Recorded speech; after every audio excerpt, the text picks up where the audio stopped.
Muted myself. Okay, there we go. Hopefully, we're going to get everything going. We're going to get everything going. We are almost there.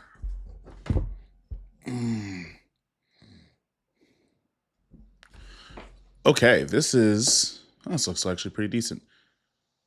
Oh, we already have a dislike. I just got here, man. We're going to do all this all over again. You have 200 hours of interview time remaining. That's fine. Just getting all my stuff together. Ooh, there we go. We got some people in the chat. I'm going to just delete this one because that has nothing to do with this one. Mac, what's going on, boss? Mario, we finally got you in the live. It's about time. Rhett, I think you're technically first, maybe not.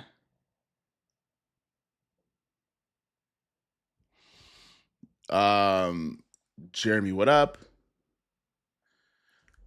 What's going on, Chief? And not me actually watching a live when it actually starts. That's funny.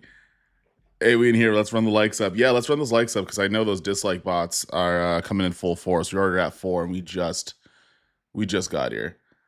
Abdul Chaudhry, what's going on? You never sleep, bro. Yeah. So today's live stream, I think we are just gonna. I mean, there's some things I'm not allowed to talk about. And there's some things that I am allowed to talk about, but something about some stuff on some of the new camera releases, and I think it just being the year of more unique camera bodies coming out and not so much every single camera body being for every single person. I think that's going to be something where if it's any indication in terms of things that have come out this year, not everything is going to be for everyone. And I'm going to kind of go down the rung of like what things are which, and some things I'm allowed to talk about, some things I can't, but yeah, I kind of want to riff on those things today because I think what's happening now is we're getting to a point where everything is so good where it just becomes like, well, what do we, you know what I mean? Like, what's the next thing? And I think the next thing is to find out what things fit your style, not necessarily which things sound good when we're comparing specs and stuff like that. Burner account and dislike the video. That's wild and super aggressive and kind of mean, man. Cyrus going on. Sticking to my GoPro 11 Hero Black. I remember I think I started trying to make content on like the Hero 3, which is kind of interesting. Does anyone watch Kofi on their TV so he's life-sized? No, I genuinely do. Greg, were you there yesterday at the Sony event? I just realized I don't know if I saw you. Oh, hang on a second. This comment is real small. Jesus. I'm assuming that's pronounced Jesus. What's up, who are you? Isn't today that a rumor say that they will be announced the FX2 or something similar? I don't like rumors that keep me so hyped and then nothing. So funny and sad. Hey Zeus, I would say whenever you see rumor websites and whenever you see like a rumor video, don't sit too close to the TV because what will end up happening is again, this is kind of what happens with like the rumor mill and stuff is sometimes there are artificially made expectations going into the camera which augments what your thoughts are about it before the camera even came out, and sometimes people will hold expectations to brands that never existed, which has happened to Lumix like a bajillion times whenever a camera comes out and it's like, it's not the S1H Mark II, and it's like, yeah, they never said it was. So honestly, isn't that the goal? Fitting the style, not the hype. Yeah, I think so I'm going to go into the X half because I was on the briefing for the X half, but I wasn't, obviously you can't say anything the day before the embargo when the embargo happens. But it was like that whole conversation was really interesting because we got on the phone and the guy from Fuji was explaining the Fuji X half, and basically was giving like running us through all the specs and stuff. And as it was happening, like you could kind of see the faces of a lot of the guys that would otherwise be professional photographers, or they are, or whatever the case might be. The more pro, I guess, kind of section of things, you could see their kind of faces are like, what? Why are we here? And why couldn't this been an email? And like there was a little bit of confusion as to what it was for. And then a lot of the points that I think people have a problem with now, I think also were asked of Fuji, and then they kind of answered them, and that's why you get kind of the videos you had coming out. First of one was going to be the no raw photos, and one of the things that like they were asking, like, well, why doesn't it shoot raw photos? It doesn't make any sense. And for them, their whole thing was like, it's not meant to.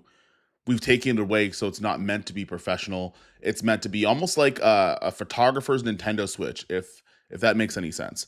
It's meant to be one of those things that is just a for the lack of a better term, it is kind of a toy. It's small, it's light, it's compact, it's not super expensive, and it doesn't have all of the or almost none of the bells and whistles that a professional camera would have. Um, and I think that's what Fuji is going headlong after seeing the success of things like the X100V or the X106 or whatever the case is. Because as much as we can't make sense of it, as much as like professional photographers and people that are professionally enthused can't make sense of it, I think it's one of those things where people smarter than us have realized that there's other places and other people in the world that are going to buy cameras that aren't. I want to be a professional photographer and build an audience based on that photography. And go feature. Oh, so I think I said that right. I wasn't able to attend the Sony event yesterday. You need without in Guelph, Cambridge, so it's closer. Sony Canada will not let us do that. Everything is going to be at TMU until otherwise, which makes me sad, actually. It does really come down to your realistic style that you enjoy. I super agree with that. Hatch live. I'm waiting to shoot a wedding, still hopping on to listen.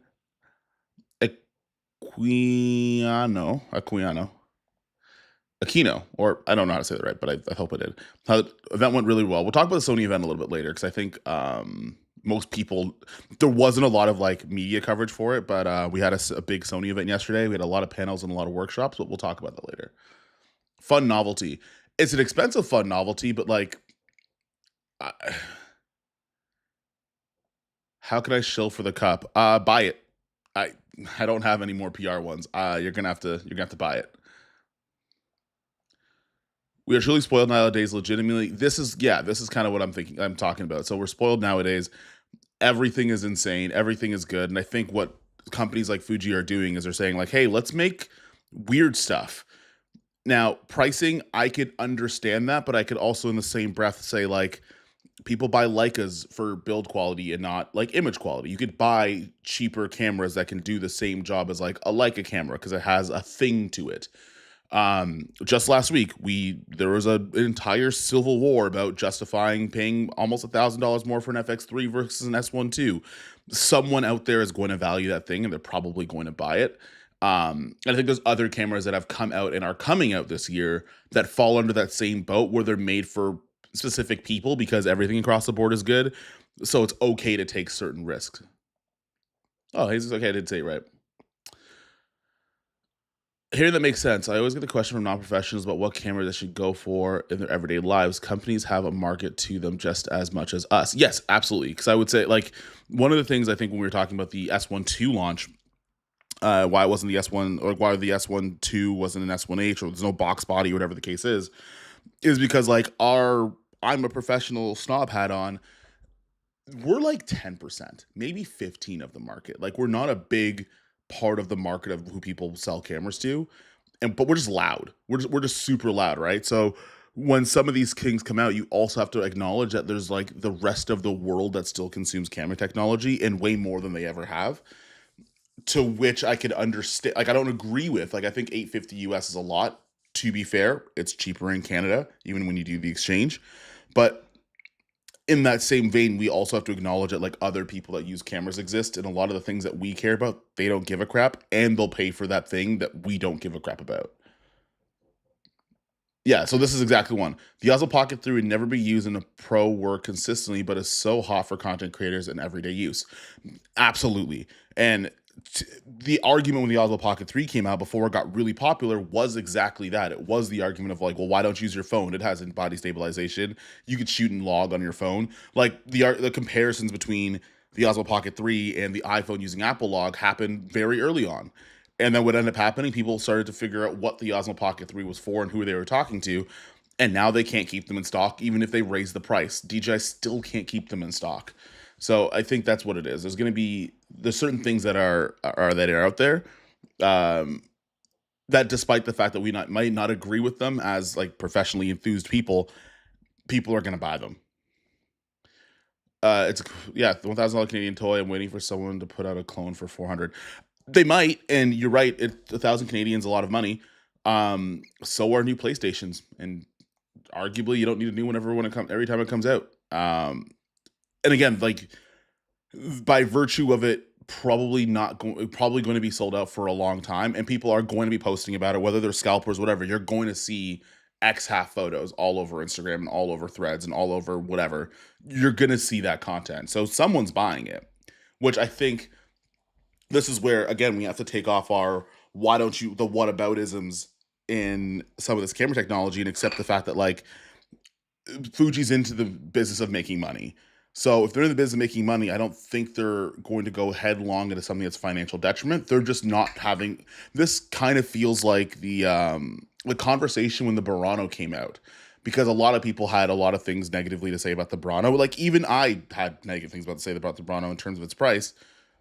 There are people that are in production companies right now using the Burano every single day and making money from it. It's just there are camera releases since the Burano that have come out that isn't addressing everybody, and companies are okay with that because they've made cameras for like the every person, if that makes any sense.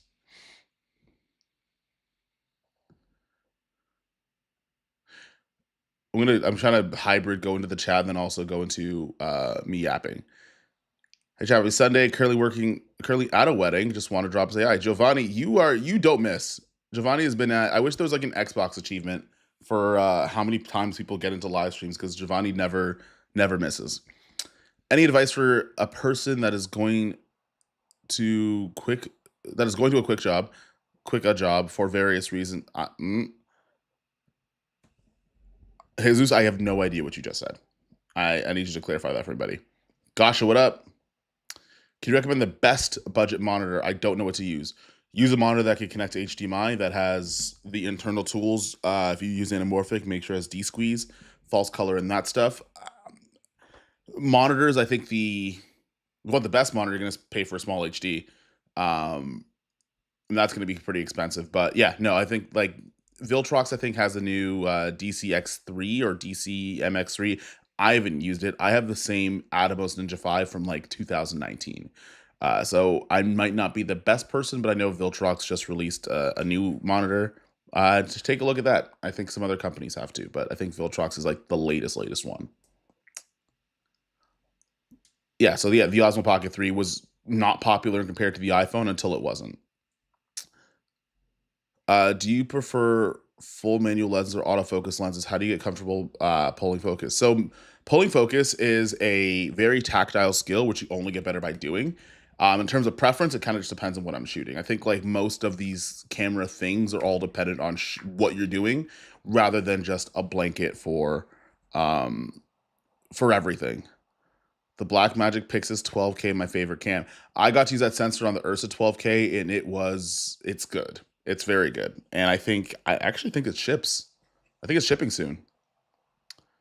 Real question though, the 50R, the 100 RF. Hang on, senor.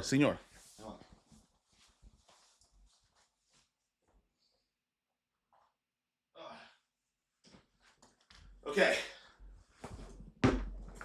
All right, so I don't have the answer to that. What I will say is finding a GFX 50R. This is my guy. This is my daily driver when I go out to shoot photos. It's just been a lot of travel, so I haven't as much as I wanted to. But this guy's going to be incredibly hard to find. And this guy's also something you have to fully accept, that you're only going to get photos out of this because the video is god awful, and so is the autofocus. Now, Fuji let me borrow this guy, which is the GFX 100 RF, which I'm going to be testing out in British Columbia. I actually fly out tomorrow, so I'm actually packing while we're doing this. Very, very cool. The f4 lens could have been one stop faster. I think 2.8 would have been like 2.8 medium format, which would have been like f2. I think would have done a little bit better. I'd be more happy with it.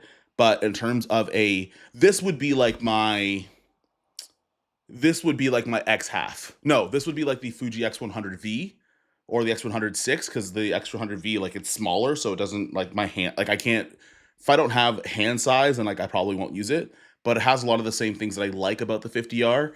Just it's a heck of a lot sharper because it's double the megapixels. So I'm still wrapping my head around that. But in terms of like, if you're someone with big hands and you want the X half, I kind of like this guy.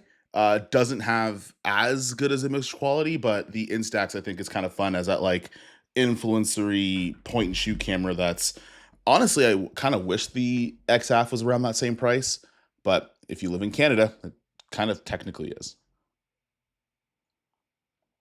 50R, hey, that 50R, like my 50R, I can't sell it because I think the eye sensor stops working. So for example, when I turn this guy on, if I put my eye to the viewfinder, it'll show up. I have it set to sensor and viewfinder, but this is either way too dirty or it's just broken. If I, I'm obviously like not away or not in front of it, and it's set to be able to turn that LCD on. It only works in LCD only. So I might have to get that fixed, or maybe I just haven't cleaned my camera in a little while. Just got the Canon R5C 2K-Us. Ooh, really crisp downsampling 8K. C-Log 3 sucks. Not a fan of C-Log 3. That's kind of why I pitched my R5 years ago before going to Sony the first time. It need to be the X half price. Yeah, I could argue like it could be cheaper. It could be cheaper, but again, it's currently sold out. So we could say it should be all of these things, but it's already out of stock. And yes, there's scalpers that exist, but there's also people that are legitimate buyers that exist too. If their entire stock was all just scalpers, it'd be thousands of aftermarket ones. Probably going to be a few hundred, but there's still people legitimately probably going to buy it and use it a ton. I know these products will be something to bring people into the fold. Portion market. It's under attack. Kind of. I don't. So when we were on the call with Fuji, I don't think that was their aim at all. Like I don't. That was not that was not part of what their strategy was. Their part of their strategy was it's going to be one of two things. One, people that have very little to do with like wanting to be like a super professional photographer, which I can understand because again, we're into this world where everyone is going to have a camera because anybody could start making content. The other part of it is going to be people who already have expensive stuff. So like at the cost of a lens, if I'm somebody who has GFX cameras, at the cost of half a GFX lens, I could have a kind of fun point and shoot camera to walk around with. Those were the two main demographics they went to. So people that have very unlikely to be in this conversation, whilst at the same time, other people who are going to have other cameras that they can lean on to be that more professional look. It wasn't meant to be a kind of gateway camera into the Fuji system. I don't think, at least that was what we were explained. Thoughts on grading Vlog versus S-Log are kind of almost the same. Like honestly, even the IRE values at skin tones are almost kind of the same. Viltrox, if you're on a crazy budget. The Viltrox, I think the DC3s, I think they just came out. I saw them in NAB. They look actually really solid, despite the fact they were cheaper. FX3 or FX30 for day-to-day shoots. That's up to you, man. I don't know what you're shooting. I also hope that some part in the generation of YouTube is that we give context when we want to know whether or not to buy something or use something, because I don't know how to answer that if there's no context, and like actual context, not I shoot music videos, what lens should I get? Because that doesn't help me with anything. There is no such thing as a music video lens or a corporate lens or anything like that. It's just what are you actually doing, and that'll dictate your equipment. Kobe, do you think crop sensors will ever get dynamic range needed for silhouetted sunset while maintaining detail in the shadows, shooting GH7 on the Vazen 1.8 anamorphics?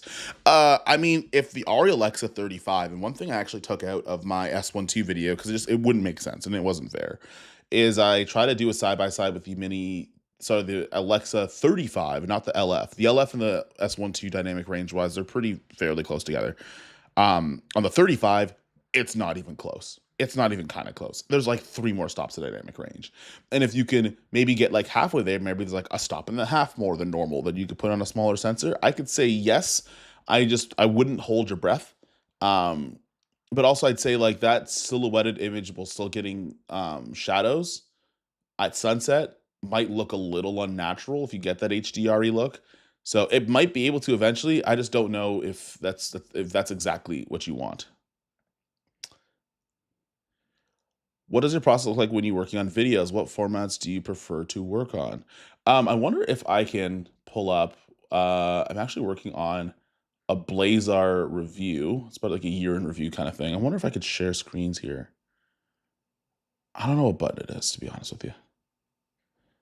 Yeah, I don't know what button that is going to be. Hang on a second. If I can find out what button it is. If anyone knows where to find the screen sharing thing on Ecamm, I could tell you. But I could show you all the things and like all the markers and stuff like that. But generally speaking, I do my A roll like for videos where it's in here. Everything stays in the office. I'll rip out A roll in like 30 minutes. I'll either edit myself or someone will cut up my A roll. And then what I'll also do is I'll get markers for where I want to put things. So that way in different like beats or when like I'm just about to start a new sentence or I've set a point and I need B roll, like I'll mark those up. And then what I'll do is I'll put little if you ever go into DaVinci Resolve, go to generators and solid color, I'll put like a solid color box over top of the A roll so I know when I'm going to put B roll there. And then I just go over my archive footage and see what I have. And if I need extra stuff, I'll go and shoot it. And if not, then I leave it as is. Ryan, what's going on, boss? And what's your favorite anamorphic lens, both that you've actually used and that you'd like to use, but you haven't? I really liked the 42 millimeter Atlas Mercury.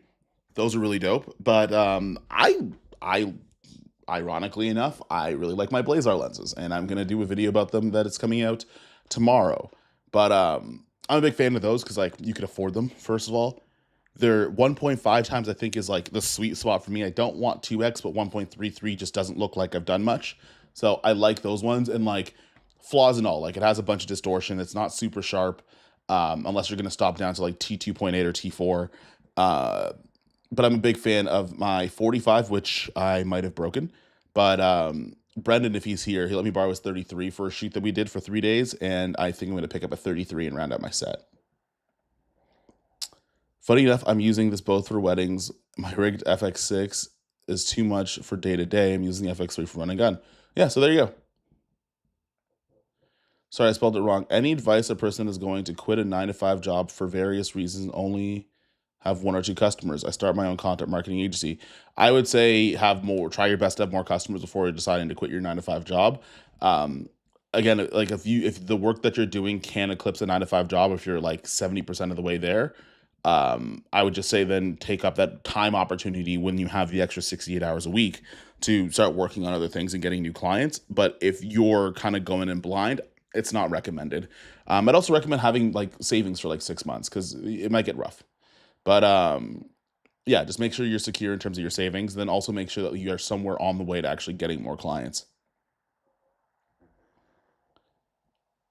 Oh, oh, you just got it. Okay, so you must have just got that monitor then, because I only saw it at NAB and um, I don't know when it released. I think it was super recent though. I want the X half.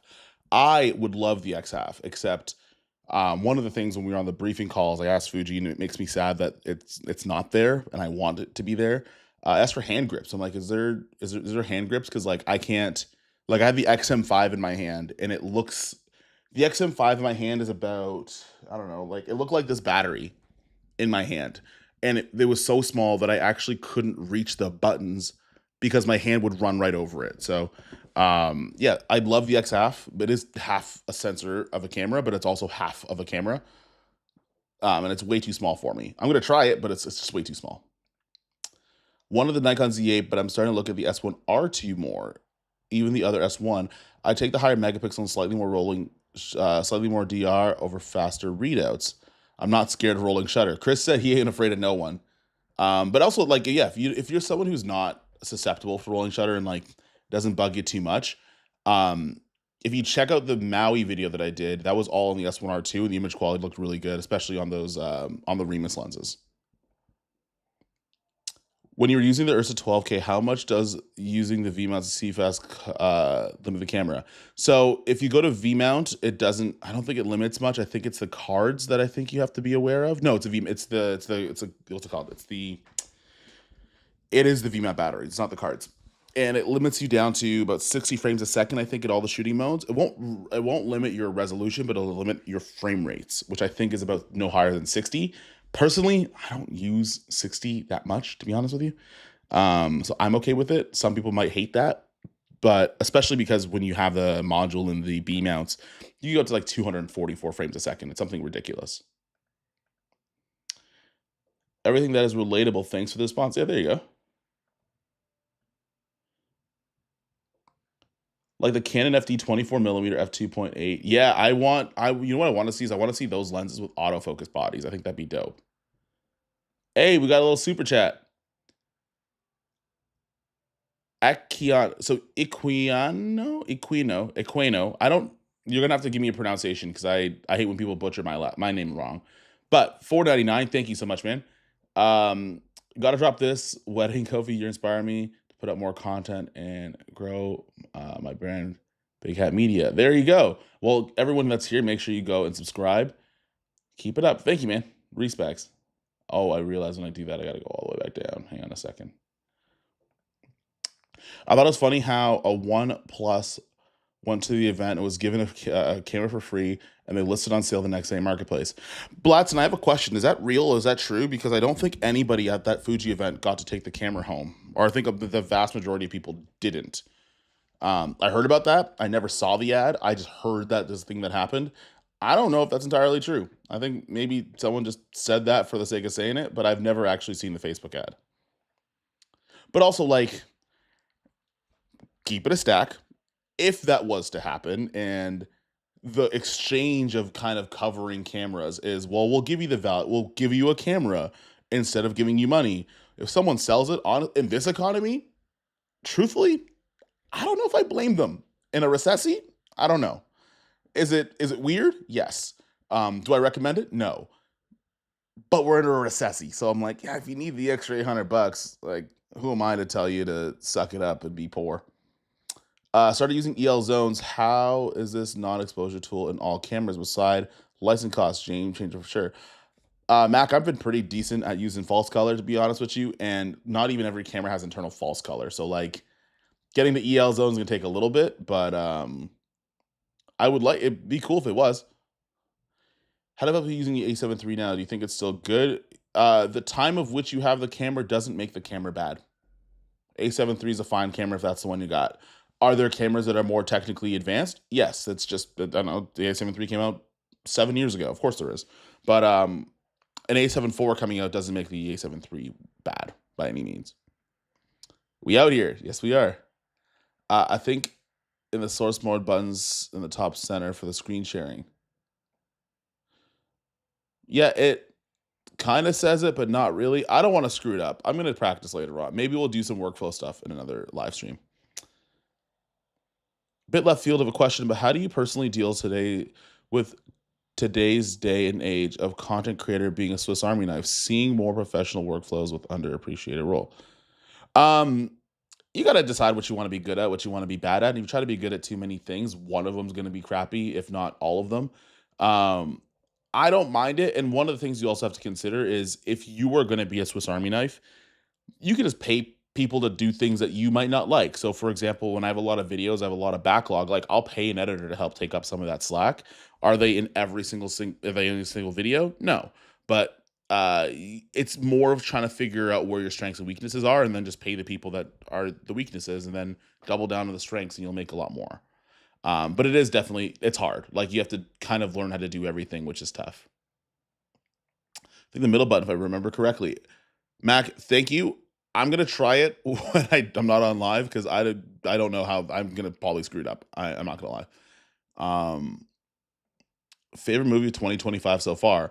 I could say Sinners right now. Actually, hang on a second. I want the chat to weigh in on this. For cinematography, Sinners or Us? For story, Sinners or Us? You got to put that down in the chat now. Magnificently melanated on a Sunday. You already know what it is, but I gotta get my hair cut and shave my head before I get on that plane, or I'm gonna look like I'm a homeless person, and I don't want to do that. I'm happy with a rigged up XM5. Omar, do you have a rigged up XM5? Because I am so curious. I'm so I want to use one. It's way too small, and I got to figure something out if I want to try it out. Hey, Mac, respects for the $20 super chat. Thanks so much for dropping all the knowledge. Yes, sir. Thank you very much, man. Recessi is crazy. It's true though. Like my thing is here. Like I think this happened as soon as Cheeto Man got into the presidency. I think the first thing I said is like, yo, as long as you are not doing anything illegal, you're not lying, you're not doing anything to hurt anybody in this economic time, by all means necessary. Like if it comes between the sanctity of me keeping a camera I got in an event or making rent, I far be it for me, some weirdo YouTuber, to tell you how you should do things with your own belongings. Because push come to shove, Fuji's not going to pay your rent if you're short. So maybe that person needed the money. So I'm just saying, as much as that is still a weird thing to do, I still don't recommend it. I'm just going to keep an open mind on it. Oh, I also should go for those vintage lenses and the FD Helios. I like my Helios. I had it in a, I don't have it anymore. In an iron glass set, the 58 looked really well, but I still stand by it. I would love to see a company take that Helios glass, even if they do like a buyback and they throw it in like a G Master body or an L mount body. What do you think is Fuji's selling point? Like Canon has colors, film sims, 100%, 100%. It's film sims, 100%. It is aesthetics of the camera. Because look, this looks pretty. You won't find maybe the Nikon ZF, but this is the pretty looking camera. Like it looks nice. It makes you want to pick it up. It makes you want to kind of carry it on your hip on a camera strap. Hopefully you don't get robbed, because that's running rampant right now. Like even the 50R, I feel like a douchebag doing this. But even on the 100 RF, like it looks like it has a vibe and a flavor to it. Fuji makes cameras that like are aesthetically pleasing, and then their video specs can use some work. But also, I don't think that's their target market. So they're big on like the vibe of shooting and not necessarily how technically sound they are.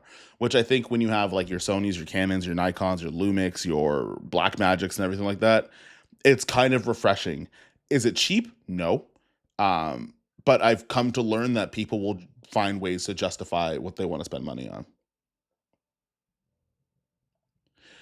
Hey, Govi, I've been asking your boys, Brady and Cam, during their latest live streams about pairing the Blazar Mantis with an old Blackmagic Pocket Cinema Camera 6K Pro. So we'll love your take on this. I think, oh, shoot. See, you're ruining my video because I have a Mantis video coming up. I borrowed it from Chris. And I think if you're using a 16:9 sensor, that is something that will make you feel a lot better about not having open gate, because that 13 millimeter, actually, shit, I wonder if I could. Okay, I'm gonna try the screen sharing thing because I have footage from the Mantis. Hang on a second. Nope, won't let me do it. I'm gonna do it in the next video. The next video I'll actually show you some side by sides. You get a lot of character in a lens that's 1.33, and I like it quite a bit. So I'd say if you're using a 16:9 sensor, that Mantis will give you some of that character while still making sure that you can keep the resolution that you want, or at least as much as it possibly can. Only 11 likes. What the? Yeah, guys. There's 63 people watching, and there's only 11 people liking it, which, understandably, it's a Sunday. It's also raining, so that's why I'm not doing work. But yeah. Do you believe camera color science really matters that much if you're proficient in grading and resolve? Yes, because what ends up happening is it's like you don't know what you don't know. And when you're grading something, if your starting point is all out of whack, then trying to save yourself to get back, you'll stumble along the way. So I still think there is something to be said about like how a camera does do color reproduction, because there's things that make your life easier. For example, like the Pixis, for example. Color science is amazing on this thing. Its ability to make like skin tones look really nice is really good, and it starts you off like that. So if I had to go with, say, like a Sony camera just to bring myself to the status quo of like just having that something like a Pixis already gives you, it muddles things a little bit, and then it just makes your life harder. Like, is it something that's going to be an end-all be-all? No, but I like having a good starting point for myself at least. Cinematography Sinners, okay. Sinners both, but it's close. Okay. Get those liking subscriptions 60K before the end of... Oh, yeah, shoot. I guess I have 3 weeks to get to 60,000 subs, which means I need 875 people, I think, to subscribe. Story, us. Okay.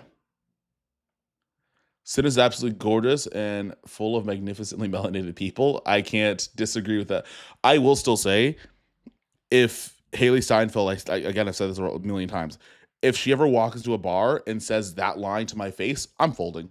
I don't care what you have to say. I'm folding. You would fold too. Don't lie. Us stories, sitters for photography, the vampire ending, really shit. The bed and destroy the great first half. I can get behind that. So here's my opinion. Kind of had too many hidden messages, at least what I saw. Fair cinematography, Sinners stories, us. Sinners is a deeper cut.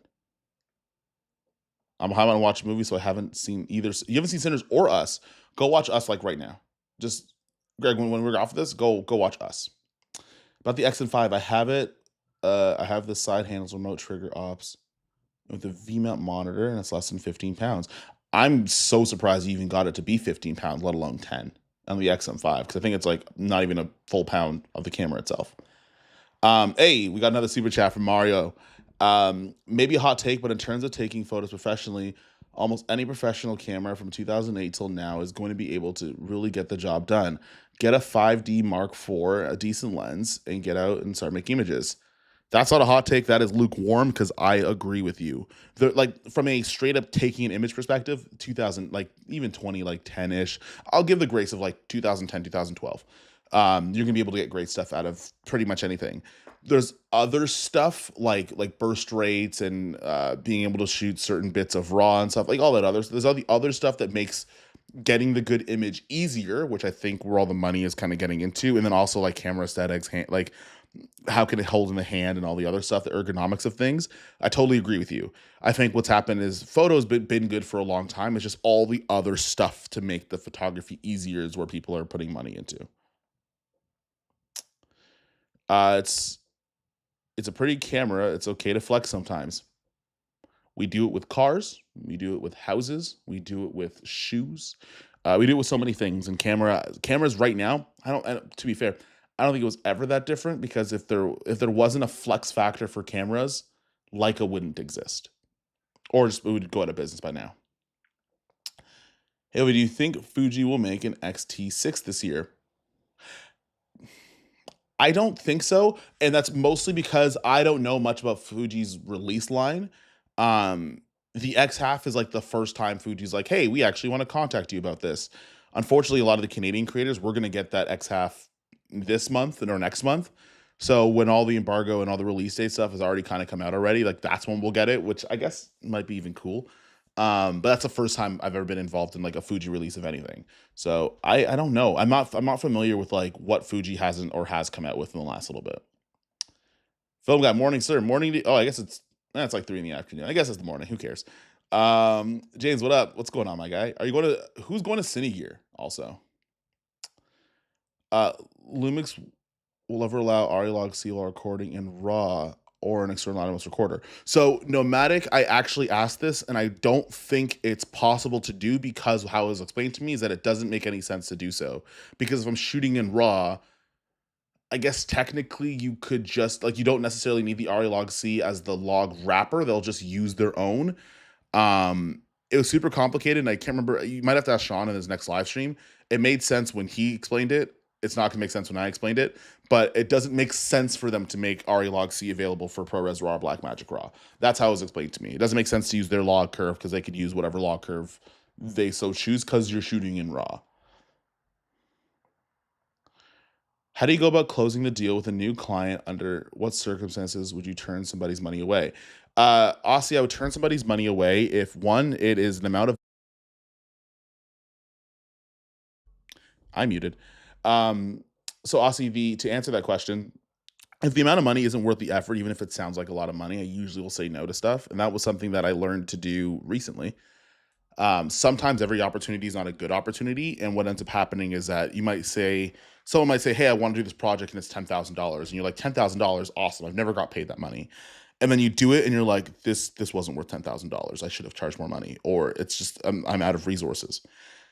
So if the money doesn't make sense, I turn somebody away. If it's something where a lot of my client red flags start to happen, I just start saying no and just be like, I'm not the person for you.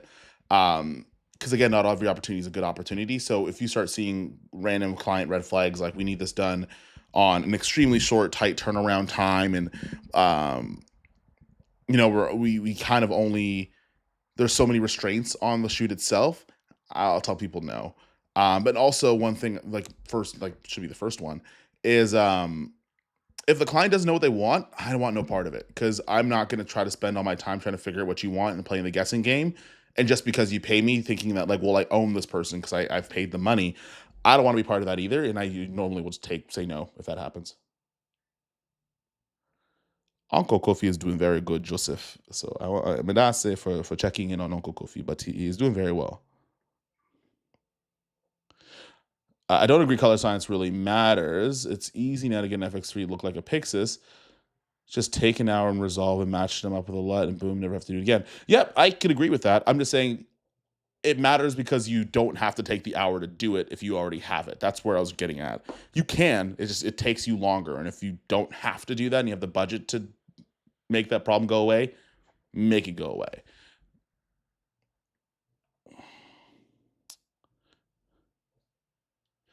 What cameras are the best starting point for color in your opinion? I'm partial to Blackmagic. I'd say like the cameras that are known, like the cameras that are more video focused and like their branding is video focused because they've only had to focus on making their images look good out of camera for video. So you're talking about like your Blackmagics, your Sonys, obviously. Sorry, your Sonys are fine. But your Blackmagics, your Reds, the Sony FX line, I like a lot of the color of as well. Canon I'm okay with. I just don't. There's other stuff I don't like about Canon cameras that like even though the color science is great, or like what that right out of camera color is great. There's other things I don't like. Essentially, everyone's pretty good. I just like Blackmagic more because it makes my chocolatey skin look even more chocolatey. So I'm gonna put Blackmagic at the top, mostly because I'm partial to how it looks with darker skin tones. What's your favorite hat you go to in your collection right now? I'm gonna re-up on hats because I got to do that every couple of months because sometimes I will be in places that are hotter, and sometimes you gotta get rid of some of the nastiness that is some of your hats. So I've thrown out quite a bit, and in about a month, no, by the time I get on my flight tomorrow, I'm a re-up, and my next live stream I'll be able to answer that. Also, Slinters is a masterpiece on both sides. I'm gonna give you a hot take. I'm gonna put Slinters for cinematography, and I put Us for story, because the way that movie ended with that plot twist, I turned Netflix off. Like I turned it off. I'm like, nope, I'm done. I'm good. I'm not gonna watch credits. Nope, I don't want it. I don't want to. You don't have to show me anything else when that plot twist happened. I'm like, nope, I'm good. I don't want nothing to do with it. So I want to use those 1 minute horror short films, mostly indoor and some outdoor, mostly controlled light environment. I only have a Sony ZV-E10. Hey, if you got good lighting, man, you can make anything happen. I saw a video with, I think Jason Moore shot like a really short doc, and he had everybody guessing what camera it was on, and I think it ended up being like a Sony A6000 or something like that, and people felt like idiots, and they're like, oh, I see, I knew that. I'm like, no, you didn't. Stop that. You didn't know. So, you never know. If you have good light, you're good. The fact that koozie is now my vocabulary, I've cooked. What do you think about the FX2 rumors? I am contractually obligated to not disclose anything that I know or don't know. So I would say, let's just wait till it comes out. That's the most politically correct thing I can do at this current junction in time. You can only push the image so hard. How colors roll off into each other is also color science that can actually be stretched, revamped, and much creating. Yep, I can get. Yep, film guy is right. You can get behind. I can get behind that too. Kofi needs a 100 megapixel Hasselblad for a couple weeks. I don't want that thing in my hands because I'm not trying to spend any more money. Like, because of my little issue I'm having with my GFX 50R with the viewfinder sensor, like that's part of the reason why I'm borrowing this. Because usually if I like want to buy something Fuji, I'll ask them to rent it for a couple weeks. I can make this work in my workflow if I get rid of some of the cameras I already currently have. I can't make a Hassie work, bro. Even if I'm one of those like chosen few that they're like, here, take a Hasselblad. I'm like, I don't know what I'm gonna do with that. What am I gonna do with a Hasselblad camera? I don't know. I would love to. If Hasselblad is watching this, I would love to take out one of your cameras. I would love to shoot a bunch on it. I just don't know if I'm that guy. I don't know if I'm that guy yet.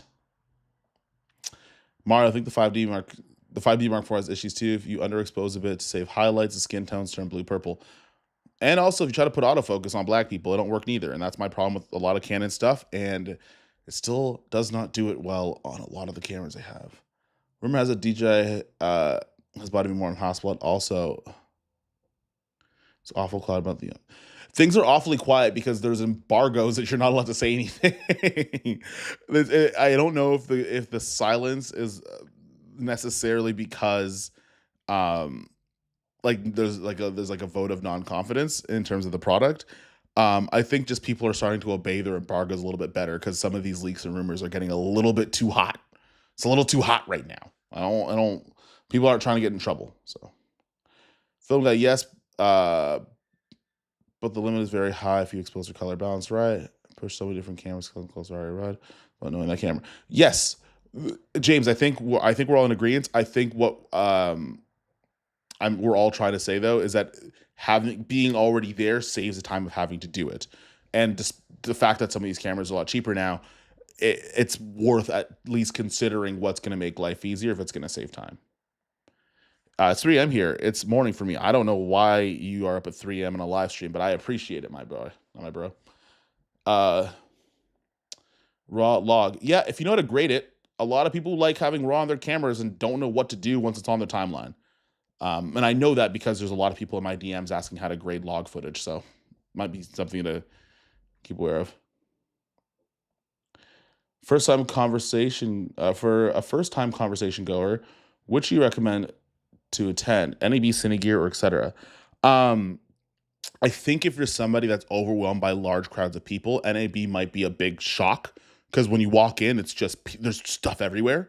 Cinegear kind of feel like everything's in kind of different like places, like they're in different like warehouses and sheds and stuff. So you can kind of, when you walk into one, like you might have like 5 or 6 brands in one and then like 5 or 6 in another, and then you're just kind of going around. That's a little bit easier because you could digest what's happening in each of those at Cinegear. I would say Cinegear. And also a lot of things at Cinegear are more like film, cinematography, broad, like video focused, where NAB originally was a broadcast trade show. So in terms of being relative to your interests, you might like Cinegear. Kobe, catching at 30,000 feet, flying back to Honolulu. Hey, respects and thank you. I'll also be on a plane in 24 hours.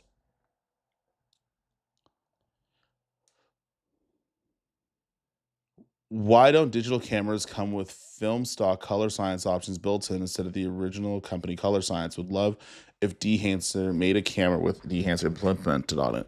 I think that's a licensing thing. I think Fuji licensed some of like the looks that they have. So everyone else that's come out with like these out of box looks or real time LUTs and stuff like that, I think that's a thing that Fuji owns in part a little bit. I don't remember how it all goes, but I think that's more of like trying not to get sued, to be honest with you. Raw is just 1 and 0s input data and resolve. You can turn it any color. It's such a math. Yes. I you know what? I think this is after. So I'm gonna say the same thing. Yeah, and Sony actually I tend to agree. That's why I also will use things like circular polarizers, like the short stash everyday filter. It helps, at least for what I want my skin tone to look like. It looks a little bit better, but using circular polarization to get rid of some of those highlights in skin happens. Cuzzo, I need more context than which one should you get. Because I don't know what you're shooting, and if you don't know what you're shooting, then I'd say buy neither. What's the top 3? Top 3 what? That's our starting point, but the recent tools like film science. TV tool homicide, but can't read a vector scope. That part. The amount, like, I don't know, the amount of like, you could get raw on the Nikon Z8, and then 10 days later I'll get how do you edit raw on the Nikon Z8? I'm like, well, that's kind of what the issue is. Be honest, you didn't like us. That's a first. James, I need to know what you didn't like about it.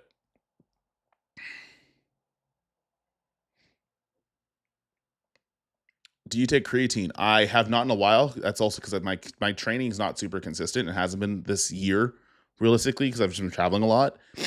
If I'm training consistently and I'm home, which is going to happen after Cinegear, so also to spoil things, I'm not going to build. I kind of want to focus on despite the fact I do YouTube pretty much full time, I still want to build a strong portfolio because that's just something that I value. And also, I want to train again because I haven't for the first 6 months of the year, and I really don't like that. I feel really out of shape. I feel really uneasy, and I don't like that at all. And I think me stacking up through 2 to 3 travel trips every single month for a year is unreasonable. So, no, I'm not taking creatine now. When I start training back again, I will. Um, and if the next question was like which one, they're all kind of the same. They're all almost made in the same place. Sensei Kofi, arigato. Greetings. Happy to catch you in the live stream. If you were part of Sony's R&D department, which feature would you push in the FX3 so it would be irresistible? Have a nice day, sir. If they can figure, realistically, and I think it was funny because Cam posted on Threads, which was ironically the exact same text that I sent him before he posted that thread, and I'm still convinced that he just copied and pasted it. I think in 2025, this is going to be a lukewarm take, but I think we're going to get into the gas killer era of cameras where I think the next thing that comes out is not going to be impressive because we've already been so far impressed. I think the only thing left is built-in NDs on mirrorless cameras, which from what I understand, you'd have to make the camera bigger, which kind of detracts from the whole smaller is better thing. And outside of that, there's not a lot you can do. Like if, say, an FX3 Mark II comes out and it has probably everything the S1 II is going to have. Maybe it's 422 10-bit and 6K, which I think is an argument now, but most people can't give me a actual visual representation of the difference of the two. I would be happy for Sony, but I don't know if I'd be super, super impressed. Like there would have to be a hardware thing that would really impress a lot of people for it to be irresistible. But right now things are so good that it's like, well, if you put that feature in, how much do you make the camera, right? Like, do you make it $6,000 and put everything in it? So I don't, built-in NDs, I think is the only thing left. What does that mean? That's an answer regardless. Platson, I don't know what I'm a little bit farther back in the chat, so I don't know what that refers to. Groovy, I agree with you. With Sony, I've always tried to like work my way around it, and I've built in like LUTs and stuff like that to be able to do it, and having other things like circular polarizers to help out. But Blackmagic gets it done really well, and like it makes it easy.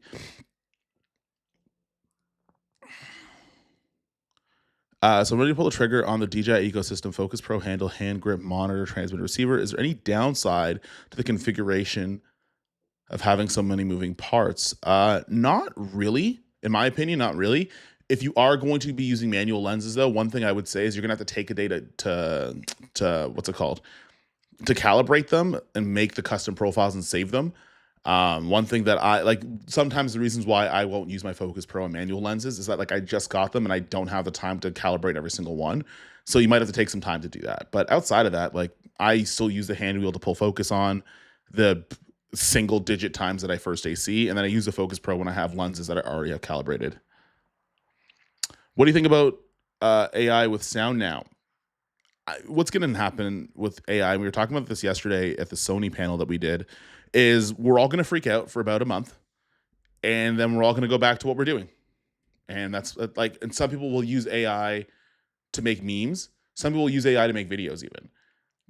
But for the most part, we're all just going to go back to what we're doing, because when you have something like the technology advances, you also have to have a behavioral change where everyone's going to start using AI, which I don't think is going to happen because it requires you to break the routine you normally do. So there'll be some people that are going to use it a lot more often. There's going to be a lot of people that don't. So it'll be there. It'll be there, and it still requires human operators, and it still requires you be able to do other things that aren't necessarily making videos, or at least shooting them. So I think it'll be interesting, but I don't think this whole world is ending thing is happening as much as people think it is. Let's see.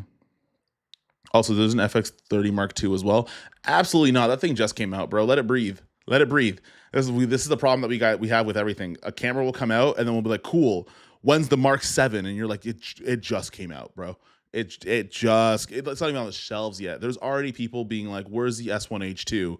I'm like, that S1 II and the S1R2 came out like 2 months ago. Like, just let it rock for a bit. Just, let's slow down, be patient.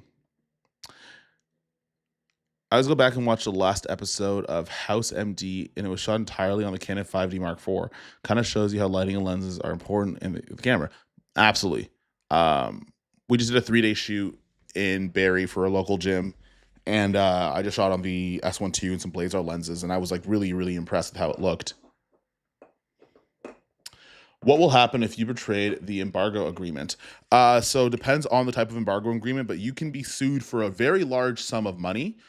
Um, yeah, you can be sued for a very large sum of money. So if I'm out here just talking about things that I'm not supposed to be talking about, and that gets back to Sony, I could owe them quite a lot of money, and I've contractually agreed to not being able to do that. So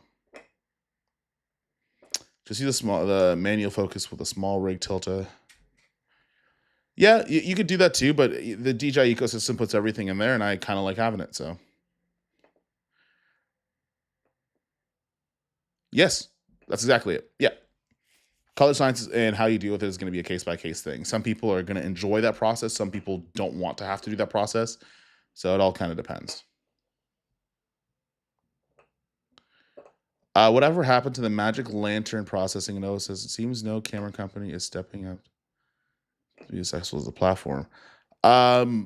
Here's the thing, and this is something that I've asked Sony about, and they're a camera company that very much wants to solve problems. If you put, I think Magic Lantern gave you the ability to shoot in RAW, I think. Even if you put it in there, I don't, as much as we're yelling and clamoring for it, I don't think it's going to change that much. I think it'll be a nice thing to have. It'll sound really good when we're talking about our cameras to other people. And for the people that it applies to, they've probably already figured out which cameras they want to shoot RAW. I think you're not going to get those Magic Lantern cameras in like consumer DSLRs and like mirrorless is mostly because it's not going to, like, from the general consumer standpoint, they don't care. And it's not worth going through all that hassle for something that no one's going to care about. Fuji made actual film, so their stocks and cameras are based off their actual looks. Yes. That's exactly why you don't get a lot, like the film looks aren't called the same things in different cameras.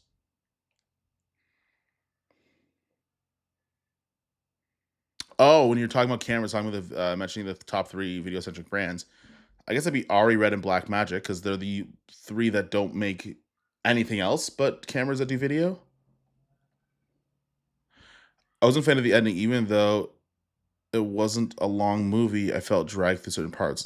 Yes, absolutely. If she needed to possess me, I would allow her. There, I said it. Sorry, but I plan on shooting documentaries and music videos right now. Either one of them, because they both can do it. Smaller sensor cameras, and it's a fact of life, smaller sensor cameras are going to be a little bit more challenging in lower light situations, as a lot of that low light set like that, especially with the FX3 and 30, because the FX3 is kind of made to be a very sensitive sensor. Outside of that, if you're able to do math and multiply your focal lengths by 1.5 times, so you know what kind of field of view you want, you'll be happy with either of them. To be fair, you can get an FX30 and a lens for the same price as the FX3, because it's like $2,000 more right now.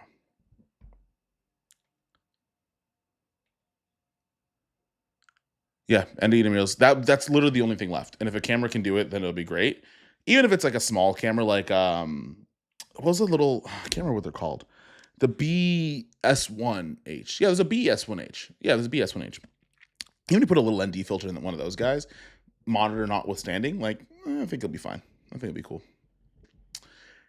Is L mount going to be a dominant mount in the future? These partnerships are getting intense despite how many lenses are available for E mount.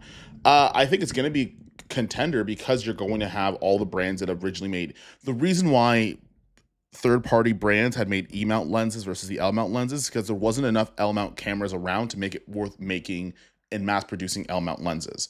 Now that you have cameras like the Ronin 4D and the S1R2, the S1 II, I can't remember this other cameras with L mount. Blackmagic now has the Pixis, right? So like now there are more cameras with L mounts on them, almost 4 times as many as when the L mount alliance was made in the first place. Now you're going to start to see brands, and like I think there's 6 or 7 of them that have already kind of like either already officially become part of the L mount alliance or have announced their intent to become part of the L mount alliance. So the only other expansive market or the only other expansive ecosystem for that is Sony. Yeah, it is Sony. Like, there's not a lot of Z mount lenses in comparison to Sony. There's definitely not a lot of RF mounts, and that's their own fault. So yeah, L mount would be kind of the next bigger crop, I guess. It's crazy internal NDs on mirrorless cameras because I think Canon did that on one of the recent point and shoots. I can't remember the one though. The thing with point and shoot ND filters is that it's only one stop and the sensor is small enough to put an ND there where you don't have to make the camera body bigger. When it's full frame, you have to make the camera body bigger. The reason why the Pixis doesn't have it is because the distance of where they actually protect all the internals, like if you see from like the sensor plane to like where the middle of the camera is, they have to smush everything really close together. So if it rained or something like that, it would protect it, which doesn't leave room for an ND. Do you think Blackmagic autofocus can compare to reliability of some static screen talking head, for example? Jaleel, I don't know yet because the autofocus hasn't even come to the Pixis yet. Like it's not even out of beta, so there's no way of telling. I know the face tracking is really good, but there's no way of telling that yet. It's like it's way too soon. Like it's only been a month. No, yeah, it's been like a month and a half. So I don't know yet. I honestly don't care about new gear point. It has to be lower for me in order to make a move. Pixis 12K, there's 12K is my last impressive things. More DR is just depreciating value. Yeah, I think where I'm at right now, like in terms of the S1 series of cameras that have come out, the Pixis 12K and the Ursa 12K, I can't see myself being super impressed about anything later.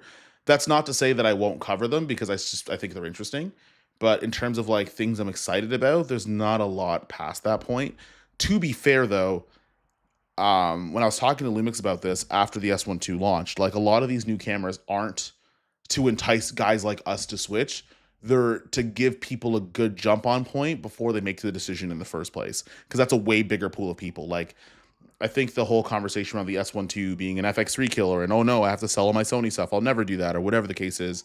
You were like, those people were never Lumix's primary customer to begin with. It was the person that, sirens and more sirens. Welcome to Toronto, kids. The market for people when these new cameras are coming out aren't to make people switch. That's actually like the last people on the totem pole. It's the people they're trying to get ahead of before they make the decision to buy, say, an FX3 to begin with, and make sure that they're part of that conversation because that's a way easier. That's a way easier conversion, and that's also a way bigger pool of people. Probably NDs and triple base ISO. All cameras are good now. We don't need new things. We just want it. I could agree with that last point. Triple base ISO, I think I'm okay with. I think I'm okay with not having it. It'd be cool. I honestly wouldn't even be mind if the dual base ISO for the FX3 2 or whatever is 6400. I know 12,800 is great for a lot of people, but I also don't need a camera to do 12,800 ISO because I've never, outside of the confines of the FX3 having it, I've never sat there and been like, oh man, I really got to go to 10,000 ISO. If it was lower, I wouldn't have a complaint. Boom, next FX will have a physical crank on the film, like an old Super 8 cam. If you don't, if you don't crank it, it ain't recording. That'd be hilarious, and I think people would get so mad about it. Covey is right 8 out of 10 times when only one company has a feature, others don't. It's because of licensing. Yeah, I wish more companies would allow us to buy some features. And I think we're gonna start to see things happening in the firmware update game. I think you're gonna start to see like paid firmware updates for different things to customize cameras as cameras get so good. Plus for B&D cameras, their menus are amazing. Their menus are so easy. They're like, I remember going from the A7R3 to a Blackmagic 4K, and it's so easy to use. It's a great first person's cinema camera. The VO 3.0 AI scares me. I think what the scary part is that you're seeing so many people do it. I'm gonna wait about 2 months and we'll see where we're at because I think it is a thing that is definitely going to change a lot of ways that people make videos and video production. It's never going to be as scary as you think it is, and it's never also going to be as useless as you think it is. I think it's going to toe between somewhere in the both. Looking at the Mantis lenses, which would you recommend? Trying out Anamorphic for the first time and creating a traveling contest video with flare. Just buy a 3 lens kit. If you're looking for me to tell you one lens, for me personally, when I talk about cinema lenses, I don't like getting one lens because then if you want coverage, then you just can't have it. Just get a little three, get that. What was it, a 35, a 50, and a 75? Save a little money and just get yourself a three, especially now because I think the sale ends like today or tomorrow.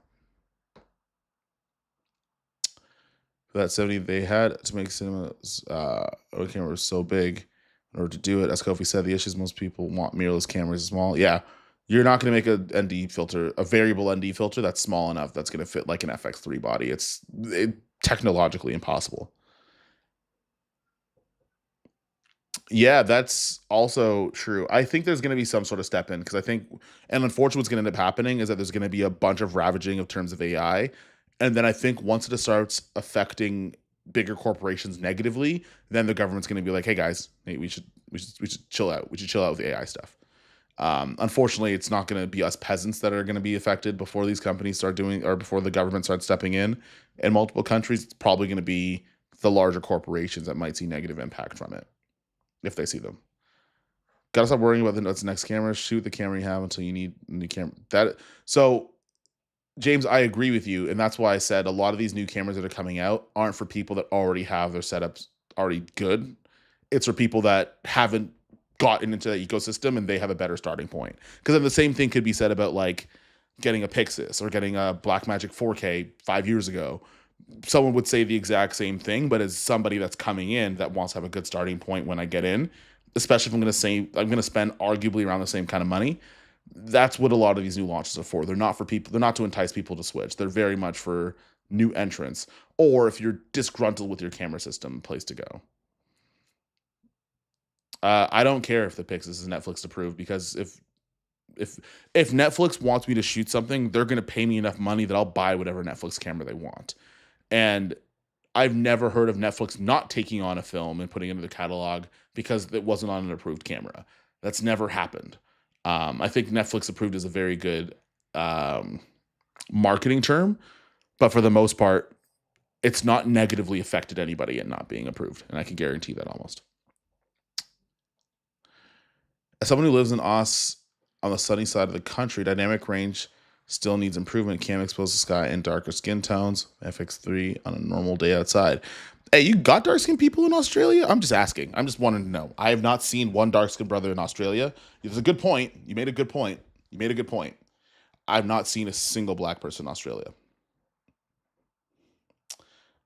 Yeah, it doesn't really matter if it's Netflix movie. You don't need Netflix approved camera to film on Netflix. It only matters if you're shooting one of the originals. Stop worrying. I said that, but I said it maybe nicer. If Sony releases a camera like the S1R2 in terms of specs and ND filters, Sony could let that camera sell for many years and not need to release a flagship. I just don't know if they're willing to have people not buy A1s if they just finally got shipping. But yeah, I could side with that. Now that I have seen Open, I can't unsee it. The only thing I wanted is Sony cameras now. If the A7 IV doesn't have it, then I will skip it. Don't hold your breath. Sony's design language and design culture is incredibly rigid. I don't know if you're going to see open gate in their new cameras, but I'm more than happy with being wrong. I just don't know if that's what you're going to see. Might be getting my first Anamorphic soon. What focal length do you think I'd get the most bang for buck? Get to. I'm going to be real with you. Buying one Anamorphic lens will make you really, really mad because you'll want coverage and you won't get it. And to which, if you are, I like my Remuses, 35 and 65.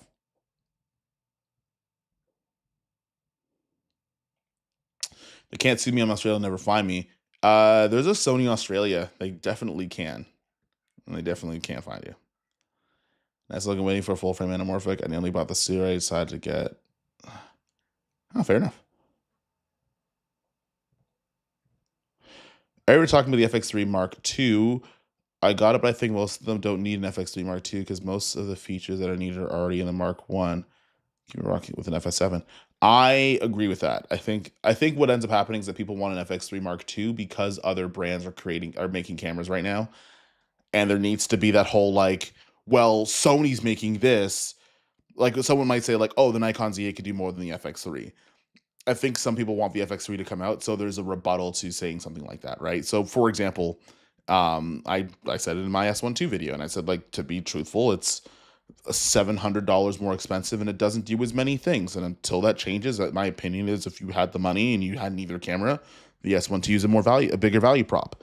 And some of the pushback on that only could be addressed by saying, well, you shouldn't buy the S12 because you can spend more money and then spend more money later, in the form of like, oh, well, you can just buy an FX3 Mark II when it comes out, and that'll beat the S12 right out of the water. I'm like, yeah, cool, but it'll be $2,000 more.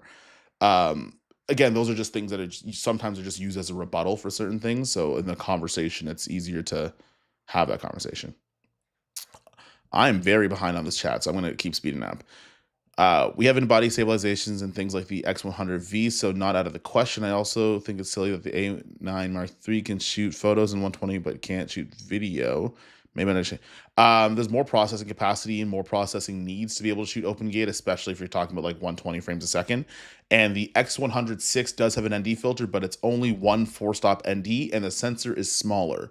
So the Blackmagic 6K Pro Super 35, they have built-in NDs in it. That's around how big that camera is going to have to be, or bigger to get that ND in there, because you have to make it variable. And the Fuji X106 is not a variable ND filter. Also, Photo Raw is what Magic Lantern had, is far more powerful. It had more range than a Canon Video Raw. That's wild. I'm past, like, I started way after the Magic Lantern days. My bad. Canon is the Sony ZV-E. The ZV-1 Mark II has internal ND, half the size and damaging all the cameras.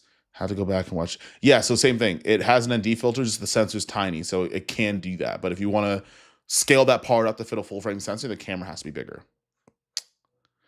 What big projects do you have coming up? Do you feel like film is changing from a production to small teams creators that get the same attention as bigger budgets? To the first part, we're still waiting to get our script approved for our short film so we can start doing the whole aligning brands with certain things and start the rest of pre-production and knowing how much money we have to use. So that's being worked on right now. I just finished a 3-day commercial shoot for a local gym. One of my buddies needed help, and I try to do some stuff and help DP every year to help him with some of his projects. And then one Cine Gear is over, because June is the last month where I will travel more than once in a month. In fact, I don't think I travel again until if I get invited back to condo, and I don't go anywhere again until I go to Ghana at the end of the year. I'm going to spend the next 6 months building up a spec portfolio, despite the fact that most of my content is on YouTube full time, mostly because I think it's important to me. So my big project is building out my portfolio again, despite with all of the stuff I have now. Now I'm not looking for camera gear or anything like that, or even like funding for some of these things. So I want to be able to do that. And also I want to train again because I miss that. Andrew, an FF Apex would be amazing. I'm not going to say anything. Yes, it would be. It's while the FX3 price isn't dropping. Yeah, and it's really hard for me to say, hey, go and spend $700 more. It feels really uncomfortable and kind of disingenuous when I do that, especially someone who like doesn't care about industry standard stuff, because that's not everybody who's getting these cameras. It very much isn't. It's uncomfortable to do that. Like saying the 6K owner that has a new PDF and it's nowhere near Canon or Sony at the moment. That's fair. It's still in beta, so I think that's fine. We have a BS1H. Yeah, so that with they could fit NDs in something like a BS1H. I think it'd be cool. Ace, the SHILL in chief in the building. I'd like to see more cameras go back to offering burst mode, high frame rate recording with internal buffer options like 500 FPS to 1000 FPS. Something that was in the FS7 many years ago. I've never needed that much slow motion in my whole life. And I would be curious to what you would use it for outside of wildlife. Yeah, one of the advantages of Micro Four Thirds is that you could push them harder due to lower heat output, so a mirrorless body that could perform similarly to a box cell camera for full frame. Yeah, I agree with that. Longer battery life technology. Yeah, that's fair. I can get behind that one. What do you think Lumix needs to do to increase their market share? If you want to hear my hot take, what they need to do, and they're doing it, and you guys are upset about it, I need them to take every single play out of Sony's playbook. Every single one of them. Have a condo trip. do everything that Sony did from 2018 to 2023. Do exactly that. Almost do it in order. Do it in order. Do exactly that. I think you'll be fine. Because what's happening now is that they are doing that and people are getting really riled up about it, but people are also talking about them and buying their cameras, which was kind of the same thing when it was the Sony Canon debate and Canon had really good cameras that were out and then Sony started coming out with mirrorless cameras and eventually that turned around. If I had it my way, every brand would do exactly the same marketing scheme as Sony, and then we'll just see the chips and where they lay. But as someone who shoots with Sony a lot, and I had a Sony event yesterday, they paid me to go there. I could say that their marketing is very, very on point in how they do things. And if every brand did that, then we'll actually see who has the most market share. So we'll see who has a market share now adjusted for having all the same resources and leveling the playing field from a marketing perspective. James Jackson Phil probably not going to be for a while. I bet Blackmagic will get fine-tuned improvements. Sony didn't always have good autofocus either. That is true. To be fair, FX3 autofocus was not infallible because if it was, it wouldn't need AI autofocus in the A7 IV. Spoken to a few lens brands about L-mount lenses. Most have applied a few times, either don't hear back or they get rejected. That might change in the next couple of months. That might change. Much love, Unc. Hey, Chale, I'll see you later, China. All things film, yes, I agree. It'll take time, but was just answering. Enough. It'll take a while. I think it'll take shorter than it took Red, though. The more you pay, the easier it is to use. RLX is super simple. Yeah, RLX is also not simple to own. So much money. Wait for some. Love me some B-roll. Yes, sir. Thomas came to say hi. Hey, man. The paid firmware updates make sense because the rate cameras are improving. They will eventually touch high-end cameras. There are brands right now that make more expensive cameras that are either going to significantly decrease in price in the next year, or they are going to start licensing out some of their IP to other companies. I.e., if you think that ARRI Log C is the first time you'll see a high-end brand giving something to a brand that makes cheaper stuff while still maintaining their brand, but also licensing out some of their IP. I don't think that's going to be the first time. I don't think it's going to be the last time either. As enticing as it is to switch to the Lumix S1 II, ain't no way I'm going to go through the hassle of selling all my Sony cameras and glass. And I don't recommend doing it if you have a lot of Sony lenses and glass. If you're fine on what you got, just keep shooting with it. Still objectively to say, if you were someone who had neither, decisions would be different. But yeah, if you already have it, like, who cares?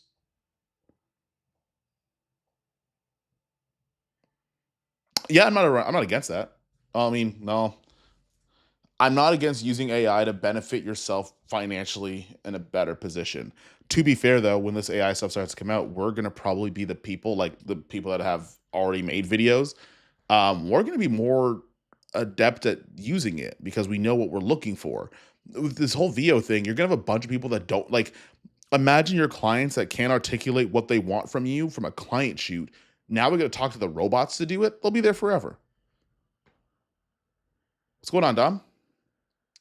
At this point, give me a thick camera. Thicker ain't always a bad thing. Some international 30, I'm with it. I am agreeing with that. Like, if this was an FX3 Mark II, how thick it was, even if you took the grip off, I'd be fine with like this size of a camera. Everybody wouldn't, but I'd be totally okay with it. APS-C photography. Cinema lenses are usually the best cover to pick one of these up at the same times. Yeah, fair enough. Everybody that's looking for what cinema lens to buy, just use that as a guide. Just have one wide, one mid, one tight. Team thickness. I am the captain of team thickness right now. I really need to figure myself out. I should probably gonna go to the gym after this. Only matter when people are hired on Netflix. Yep, that is exactly correct. See Nigerians and Aussie Kofi. They were just visiting or the plane crashed and they were lost. Don't lie to me. Australia has indigenous people. Yes, they do. I'm still going to say I've not seen black people in Nigeria and Australia. I know there's indigenous people. I've not seen them, and I don't know who's filmed them. Have you filmed them, Cam? No? You haven't filmed indigenous Australian people? Well, guess what? Now we both haven't seen them. So guess what? The dynamic range makes sense. We both haven't seen them, okay? Unless there's a film somewhere that you don't know about or that I don't know about. Yes, they are. I've just not seen anybody filming Indigenous people in Australia. Therefore, I've not seen Black people in Australia. There, I've corrected myself. You mean the Netflix thing? Holy crap! Dynamic range isn't as important in getting the mid-range of color and dynamics to get great video footage. I don't know, man. I'm dark skinned. I don't know about that. I'm dark skinned. I'm trying to see my clouds, and I'm trying to see this magnificent melanation. We may have slightly differing opinions. I can understand that mid-tone colors are great. I got to get this exposed properly. I'm just trying to say. I'm just saying.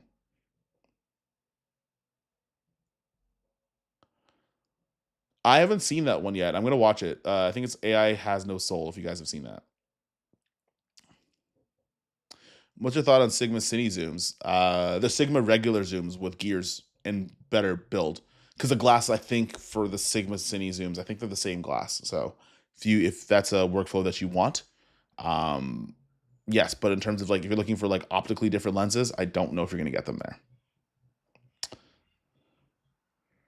Yes, Dom.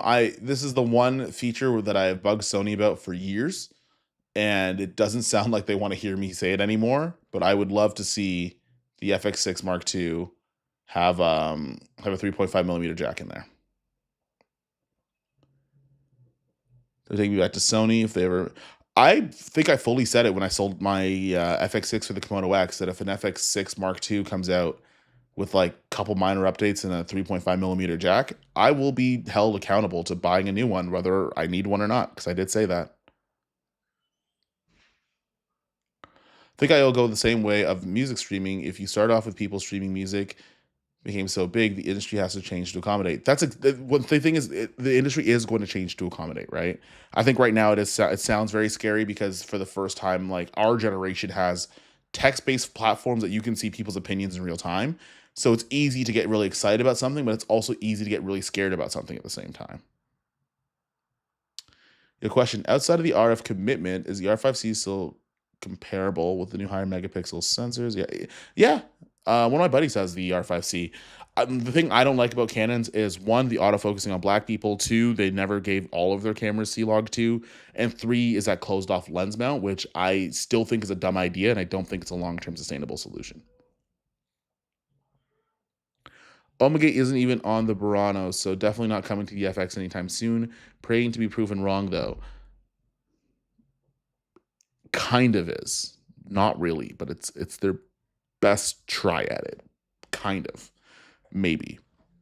And I'll explain that when this new firmware comes out. I'm not under NDA for the firmware, but I think there's something that's coming out that's kind of like that. Not sure how close your ear to the ground is to this, but do you think we'll see any more big software updates to the S5 II, S5 IIX? Would love to see a full frame 4K 60 with that S1E widescreen trick. I don't know. I don't know about that one. I don't know. Like I can't say no because they've put updates in it, I think, in the last 12 months. I just don't know if you're gonna get all the things that you can get from the S1 IIe, or if Lumix is smart and if they want to do it this way, they'll probably make it a paid update that you have to do, like they did with the being able to have the S5 II and still get S5 IIX updates. I think that's a paid thing. That was like $100 or $200. I could see them doing that. But I don't think you're gonna get it like right away. Well, yeah, I want the widescreen check. What they're talking about is the Cinescope mode, so you could get technically a not cropped 4K 60, but it's because it uses the Cinemascope crop, so the sensor reads out less stuff. So it doesn't have to necessarily zoom in on the sensor, but you do get those crop bars on them. Good night, it's 1 a.m. Hey, have a good night, Chaudhry. You never miss in terms of being on live streams pretty late. They need to make a more liquid-based ND filter where they can just pump liquid into the clear chamber to darken the sensor. I think the mechanism to be able to do that, though, also needs to be slightly bigger, which will make the camera bigger. Based on what you said about grabbing more than one anamorphic, do you think I would be happy on the Mantis? That's my first anamorphic.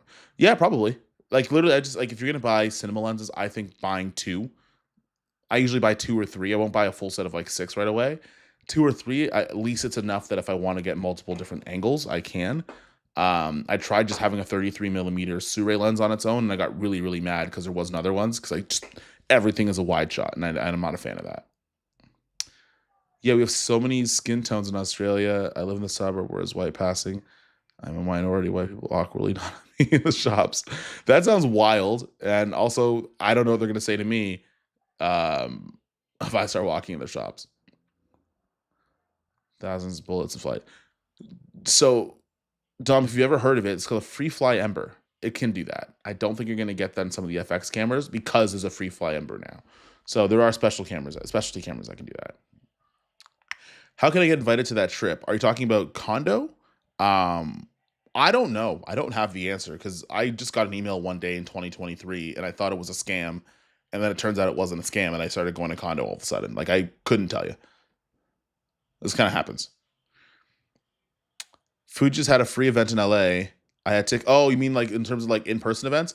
The Sony event was free to go. But yeah, Fuji does have tickets in LA that you can go. Fuji will normally, like, brands will normally, if they have events that are like that are public facing, they'll like have creator guests that come in, and then they make it available to the public, which I think are usually free. The Sony one that we did yesterday was free, and then a bunch of us came in and we did panels and stuff. Do you remember me? I have a question. Ask away. You don't have to ask for permission. Oh, my question is, do you have a PC? No, I have a MacBook. A little behind in chat, but I'm still following with what you said about brands to follow Sony's marketing strategy. Yeah, I think if Lumix wants to do, if any camera company wants to do well, just write a note, a handbook of everything Sony's done since 2019. Do exactly that. Do all of it. Do every single one of it. Do the same, and improve on some of the embargo stuff, because sometimes you don't get a long time with some of these things. But outside of that, do almost the same thing. Django Fleps, I'm gonna tell you right now, I might ruin the surprise. The image between the Pixis 12K and the Ursa 12K, they're gonna look almost exactly the same. However, it's not, if you're someone who is in the market for, like, you're looking for a kit, I think having both is gonna be super helpful for like either a gimbal specials camera or a B cam, and then having the Ursa being like your main big guy. I struggle with shooting content when I'm at events. Do you have any general advice or mindset approach would you take if you were to shoot content at an event to cover it, essentially? I usually will actually bring this guy, and it makes people mad. I bring my Lumix S9, and yes, I still have it a year later, and I still use it quite a bit. And the reason why is because you can do something called the MP4 Lite, and you could shoot in 30 frames a second with a built-in LUT, and you could just you could literally film and post and forget it. So I will bring something that's small, that's light, something I can bake in a look into, because it's just event coverage, and I don't necessarily feel responsible for having to grade it. But I'll bring something that's easy to use, and also just having like audio, like having good audio and something that's small makes your life easier. Yeah, Blatson, I don't know if you're referring to Condo. Condo is like a weird Willy Wonka random invite kind of thing. Hot take: Sony better marketing when they are making cameras. Sony makes the cameras they do because their marketing is so strong. Because give any other camera brand the same amount of money that Sony had to market their cameras to make that much revenue, they would have just as many releases and lineups as they do with anything else. So I could kind of agree with that. I have not heard of the website Troveo. They're Aboriginals. Paid actors. I'm joking. I know other skinned ethnicities live in Australia. I'm just joking that I've never seen them. But I'm joking. Chill out. Everyone calm down. Isn't it annoying that the S12 has a lack of consistency? I'm gonna say this, and I don't want to pick on you, but I'm going to say this. Is that only being said because Big Cook said it in his video?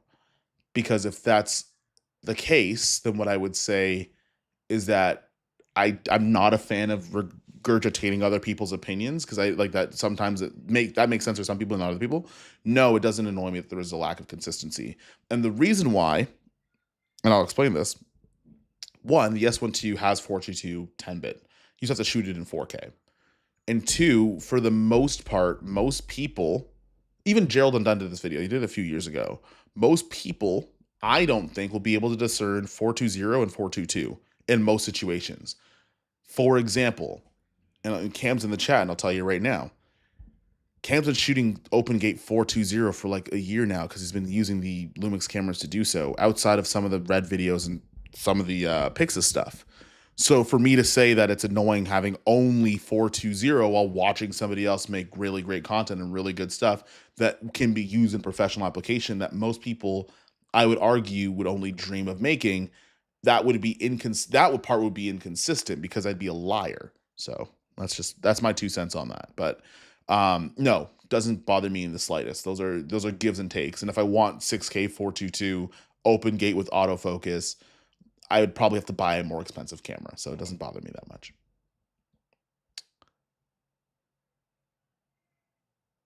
Yep, that's exactly it. I think S1H2 will have built-in NDs. Knowing how Lumix likes to do things for mirrorless cameras the same way that Blackmagic does for their cinema cameras, where if you give them a suggestion and they have something coming up, they work so quickly to get some of that stuff done. I hope they do. I pray that built-in NDs happen to the S1H2. I hope built-in NDs happen, even if they have to give up IBIS. Fair. I said it. If they have to give up IBIS to get built-in NDs, I'll take it. Make the camera bigger and heavier. That's fine with me, but I'll take it. A mid chocolate tones the black tones in the video. Mainly aim for the false color mid 40s to 52 market. APS-C, you're absolutely right. I made a super long video about that, about exposing for darker skin tones. And depending on your log profile, like that number between the 40s and 52 will change and vary. But that is a sentence synopsis of a video I made a couple years ago. 315 is cool, but I like mini XLR jacks as well. Would love to have seen those. Yeah, that's fair. I wouldn't be opposed to having mini XLR. I think that would make the camera bigger though.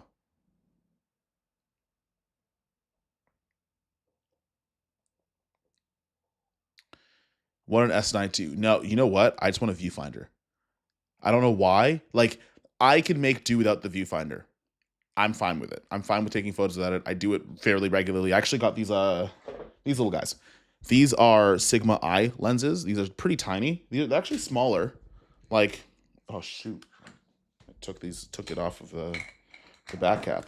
But if you look at these, like, this eye lens is even tinier than the Lumix S lens, not the Pro, but like just it's really, really small.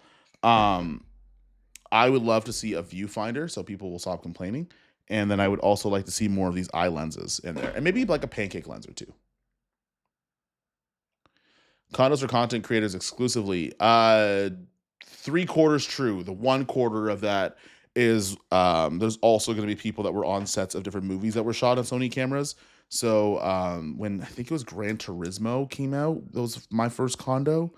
A lot of the guys that had worked on Gran Turismo were there, and there's people from Sony Music that are there. And then last year, when the NFL signed a tech deal with Sony, a lot of the Sony video teams and photography teams were there as well. So yes, there's a lot of content creators. They invite like 450 people, close to 500. I think last year was 500. But yeah, there's other people that aren't just YouTubers that are there too. Given the previous history of the FX6, I will probably be a small hardware upgrade. Yeah, which is okay, to be fair. Like we just finished saying cameras are all good and there's not a lot of things to kind of look forward to and upgrade from. So I can get behind them maybe not being as gung-ho about making this camera like a life-changing thing. I also don't think it's going to come out anytime soon. Like, I would argue maybe 2027, maybe. I dig what Lumix did, adding different body colors, like phone options. New camera brands take it to the 70. Yes, I want weird cameras. I don't like. I think that's why a lot of people like Fuji is because their cameras are weird, even though they're not like technical marvels. Even the Sigma, what's the thing called? The Beautiful Foolishness, the BF. Even that camera, like, it's not technically sound. I think it is an S5 II sensor, which is technically an A7 III sensor.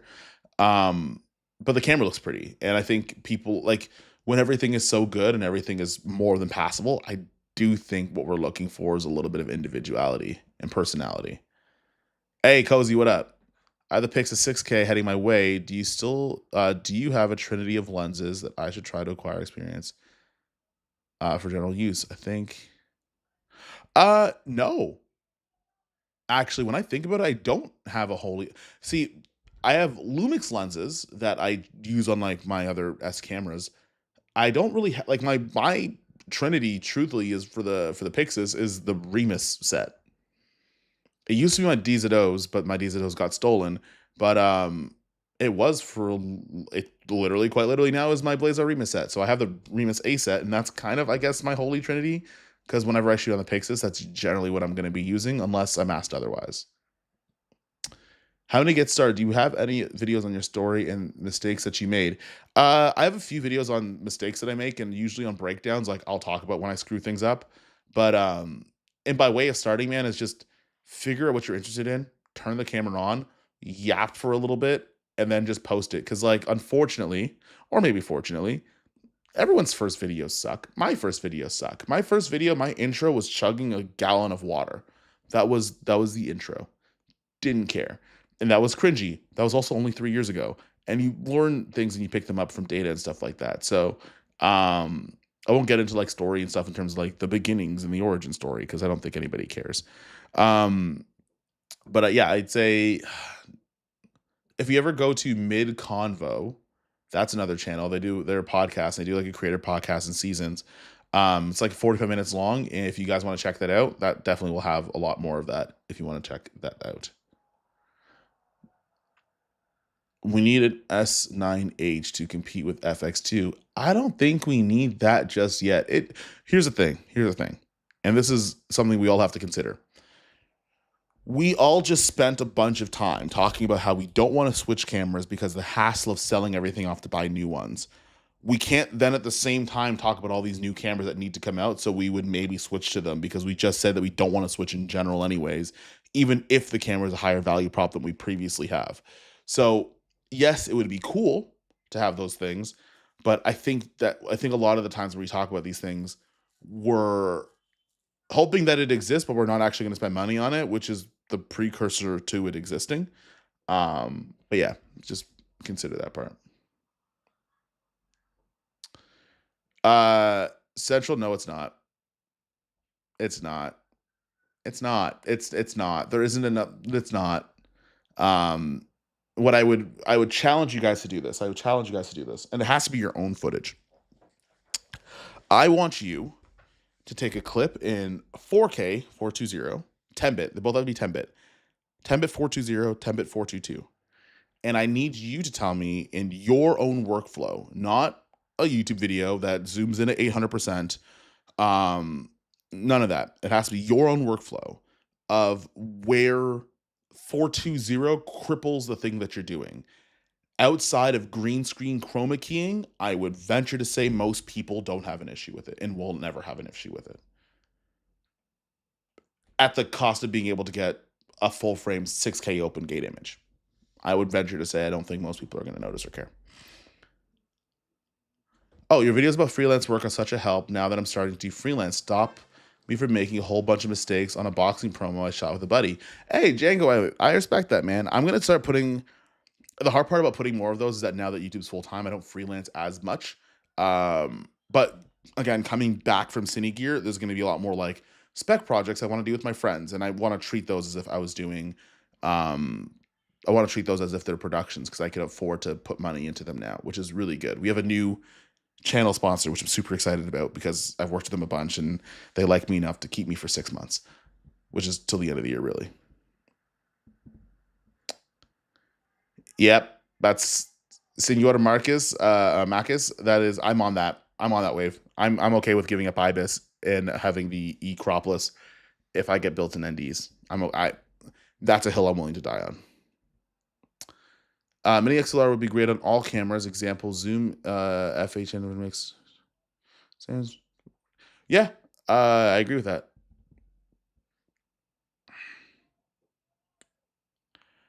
Have you tested the Sure Vision Primes? If so, what are your thoughts? I have not tested them.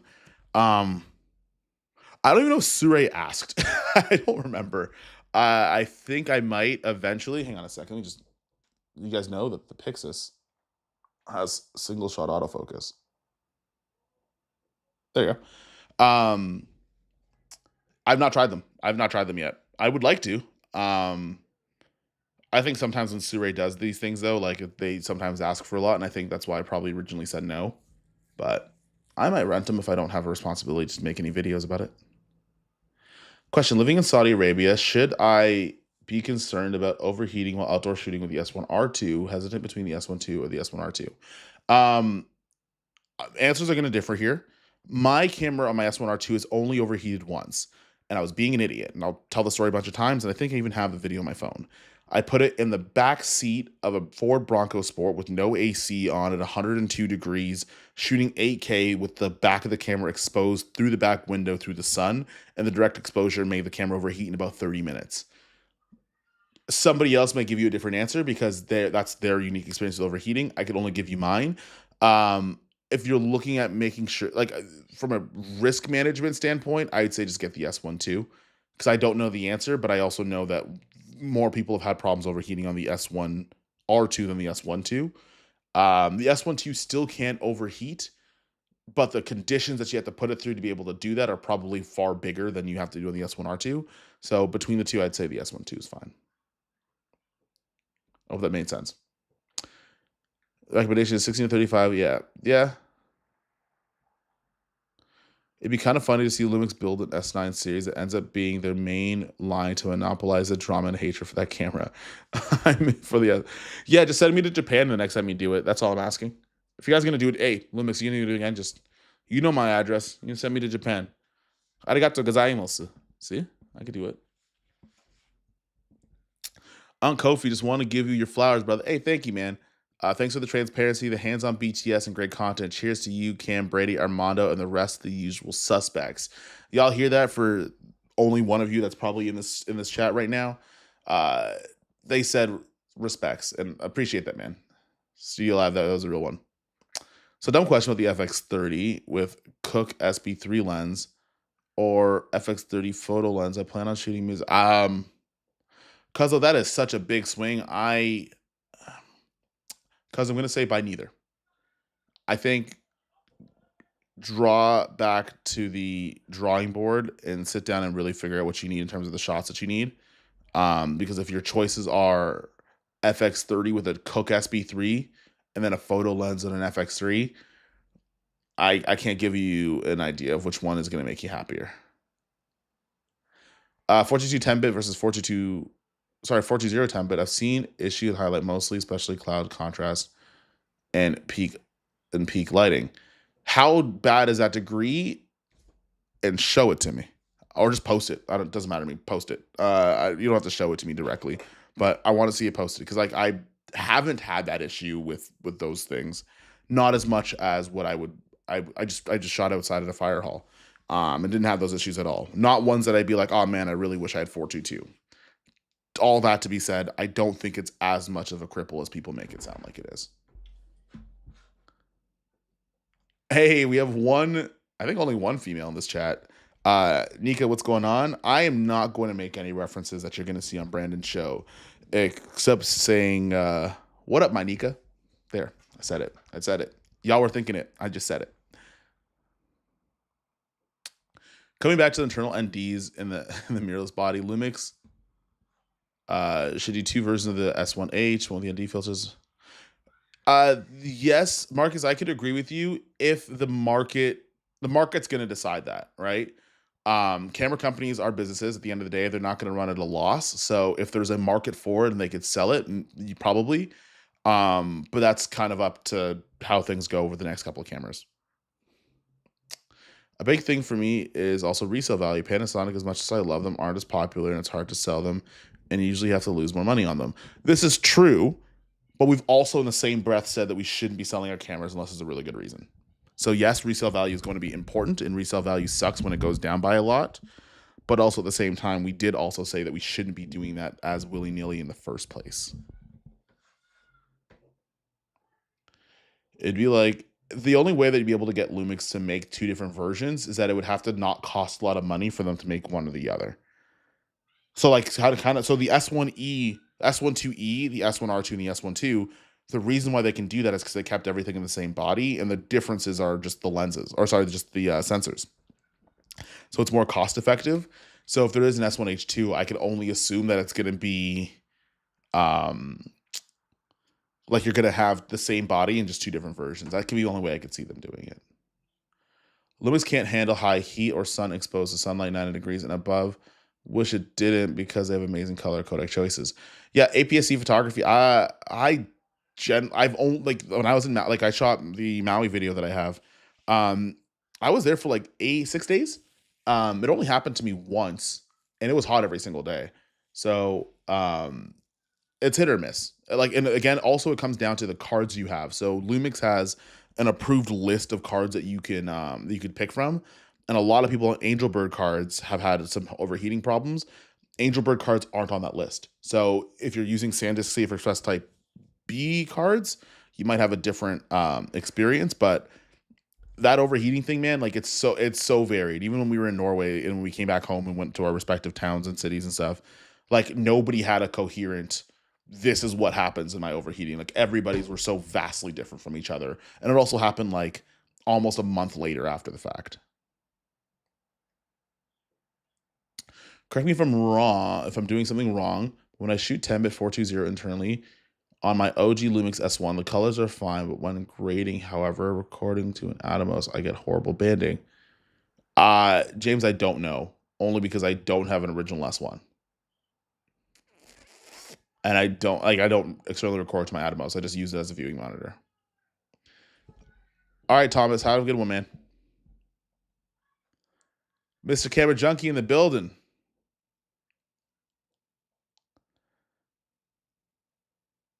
D Creative, they sent them to us. We had sent them back because it came with a broken focus ring. They were nice lenses, but they're cheap for a reason. The film guy, you're talking about the Surai Visions? Hey, Mrs. Shill and Chief has spoken. That Lumix truck is backed up into Cam's driveway because right now he's saying with the Sony S1 out right now, I don't think we even need an S1H2. I don't know what people are expecting. The S1 II does everything we need now.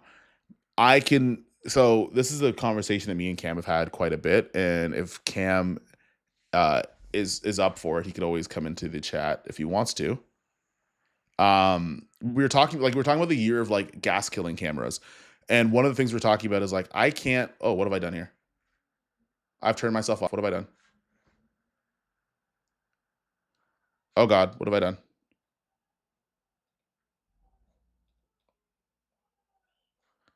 I went dark and I don't know how to make it stop. What have I done? What did I do? Oh, you know what?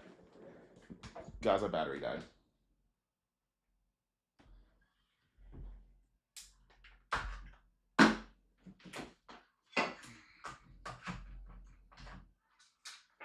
Sorry.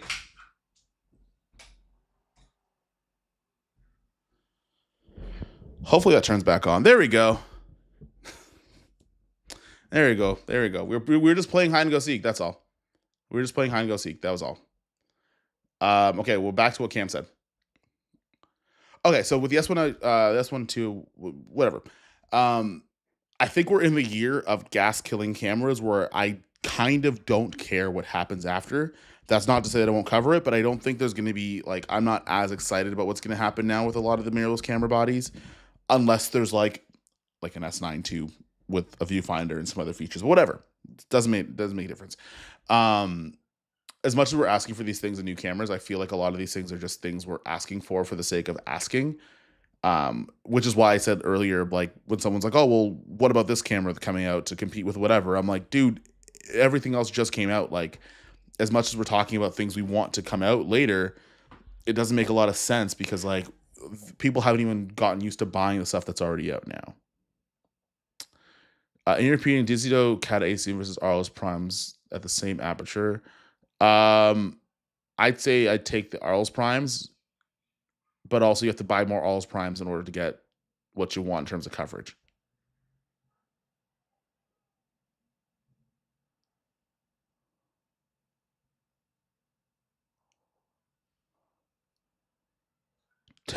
4210 issue I'm talking about was and is a Seattle PNW issue from the footage I've shot. Half this guy out of the box is not. Post it, man. And I'm not even saying post it as like a combative thing. I just want to see it because I've shot a ton with it, with like shooting 420, and I haven't noticed a difference. And I've seen other people shoot 420 on the 6K with the new S series lenses or the S series cameras between the S52X, the S12, the S1R2, and I haven't seen a glaring issue for most people. Is what I'm trying to get at. People say the A7 IV looks better in 1080p than in APS-C. Toby, I don't know. I don't know because I don't shoot 1080p. Because if I have a camera that can shoot 4K, I just shoot 4K. To be honest with you. Hey, and we got Gary in the chat. We got 2 women, and I don't have the whole what? I don't have that thing. I don't have it. Any news on the Nikon ZR rumors? Is it true? No idea. I hope it is. I hope we have a trade deadline on December the 31st, 2026, and everybody comes out with whatever it has to come out with, and everyone shut up until 2032.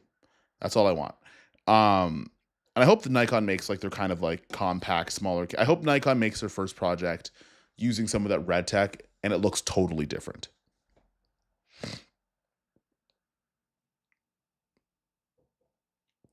Geo, the S12 still has some limitations, right? The S12 would be nice if it was 8K 60, no crop with fast rolling shutter performance. Geo, I'm going to be so real with you. I don't know who needs 6K open gate 60 frames with single digit millisecond readout. And the reason why I don't know that is because when the Pixis 12K came out and the argument was don't shoot 12K, shoot 8K, everybody and their mom said, why would we do that? 8K is overkill. We gotta balance that scale a little bit. So I wouldn't call not having 8K 60 a limitation. I just call it just not a feature that's within the camera. Check camera. Yeah, my battery died. That's what happened. We need those Kofi lights. We have those cam lights in the building. Actually, I think I have a new cam light shipping soon because my director on the commercial we're shooting actually broke one of my cam lights. I had a thick donut and it made me crashed out. Too much sugar and gluten for my old fragile body. Don't kill me. Camera off. Yeah, no, my camera died. The battery died. The Pixis doesn't overheat. At least I've never had to overheat. I want an EVA 2. I want an EVA 2 too.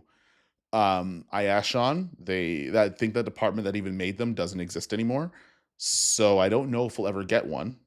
But I would love an EVA. You know what? Hear me out. The S1H2, whatever it's going to be, ends up being whatever the body it's going to be. But the EVA 2 is going to have the NDs and the IBIS. I don't know. But hold up a sec. If we literally just replace the sensor on the BS1H with the S12 and add an internal ND, got rid of the IBIS and be donezo, I think the S1H2 needs to be what the FX6 is to the FX3. Senor, maybe. I don't know. And also, who's to say if these, like, here's the thing. And I think Sean said this in one of his live streams. For us to get this, press the autofocus button again. For us to get the cinema cameras that we want, mind you, I don't want to hear a single complaint about pricing when those cameras come out, because these are things we were asking for. When these cameras come out, or even for these cameras to come out, the mirrorless line or the hybrid lines have to do better, because as loud as we are about wanting EVA 2s and S1H2s, understand we're like 15% of the camera consumption market, maybe 15. I'd say closer to 10. We are a very small minority, and if I'm a multi-billion-dollar company, to be fair, I kind of don't care about your feelings. And I'm not me to you. I just mean in general, if I'm a billion-dollar company, if I can't get my middle 70% to like my cameras. I'm not making cameras for the 10% because that's not going to be what's going to get me. That's not going to get people. That's not going to give me the market share or the revenue that I want. So I think what you have to do is I think exactly what they're doing is you got to baby step that stuff up. What camera are you using today? How much time you got? I use a bunch of cameras. The Pixis is doing this live stream. I have my GFX 50R here that I use for photos on a kind of an everyday shooter. Uh, we have a Ronin 4D when we do stuff with cars, which we're doing a lot now because it's race season. Um, I have I have cameras for different things. I'm not going to write off or list off every single one of them. I'm using far more than one camera for different things. I've gotten the FX30, put it through some torture tests on a live streaming, and this camera only didn't overheat without an umbrella. I've gone FX30, put it through a torture test on a day-long live stream, and it's the only camera that didn't overheat without an umbrella at a festival live stream C70 Black. Yeah, my FX30 has also saved me on a interview shoot that I had with DeAndre Hopkins for a podcast. The FX3 doesn't have webcam utility. The FX6 I don't think has it either, and my A7 IV overheats when I live stream. So the FX30 is very, very solid. She doesn't get the Z8. But if you want open gate 8K 6 frames a second, Pixis 12K, but most people wanting those specs probably don't even have the storage space. Yeah, that's true too. If you're saying if a drawback of the S12 is not being an 8K 60 frames a second raw capable camera, we also have to have the hard drive space. And like I just bought a new NAS and that wouldn't last very long with even the NAS that I have now. I think with the recent releases from Lumix, manufacturers will need to raise the bar, especially if they want to sustain strong customer base. We need the competition. Yeah, I can agree with that. I will say a lot of the people that are making sensors are still making sensors, but there's not a lot of processors. So a lot of companies are going back to their body and their design and some of the internal software. So a lot of the stuff that's going to be inside of the camera that's not the sensor, I think is going to be what people are competing on. Which right now, this current junction in time, Lumix has put the entire kitchen sink inside of their cameras in terms of what you can do. Yes, the Suri Visions. Yeah, that makes sense. It's kind of a cheaper lens. I can see that happening.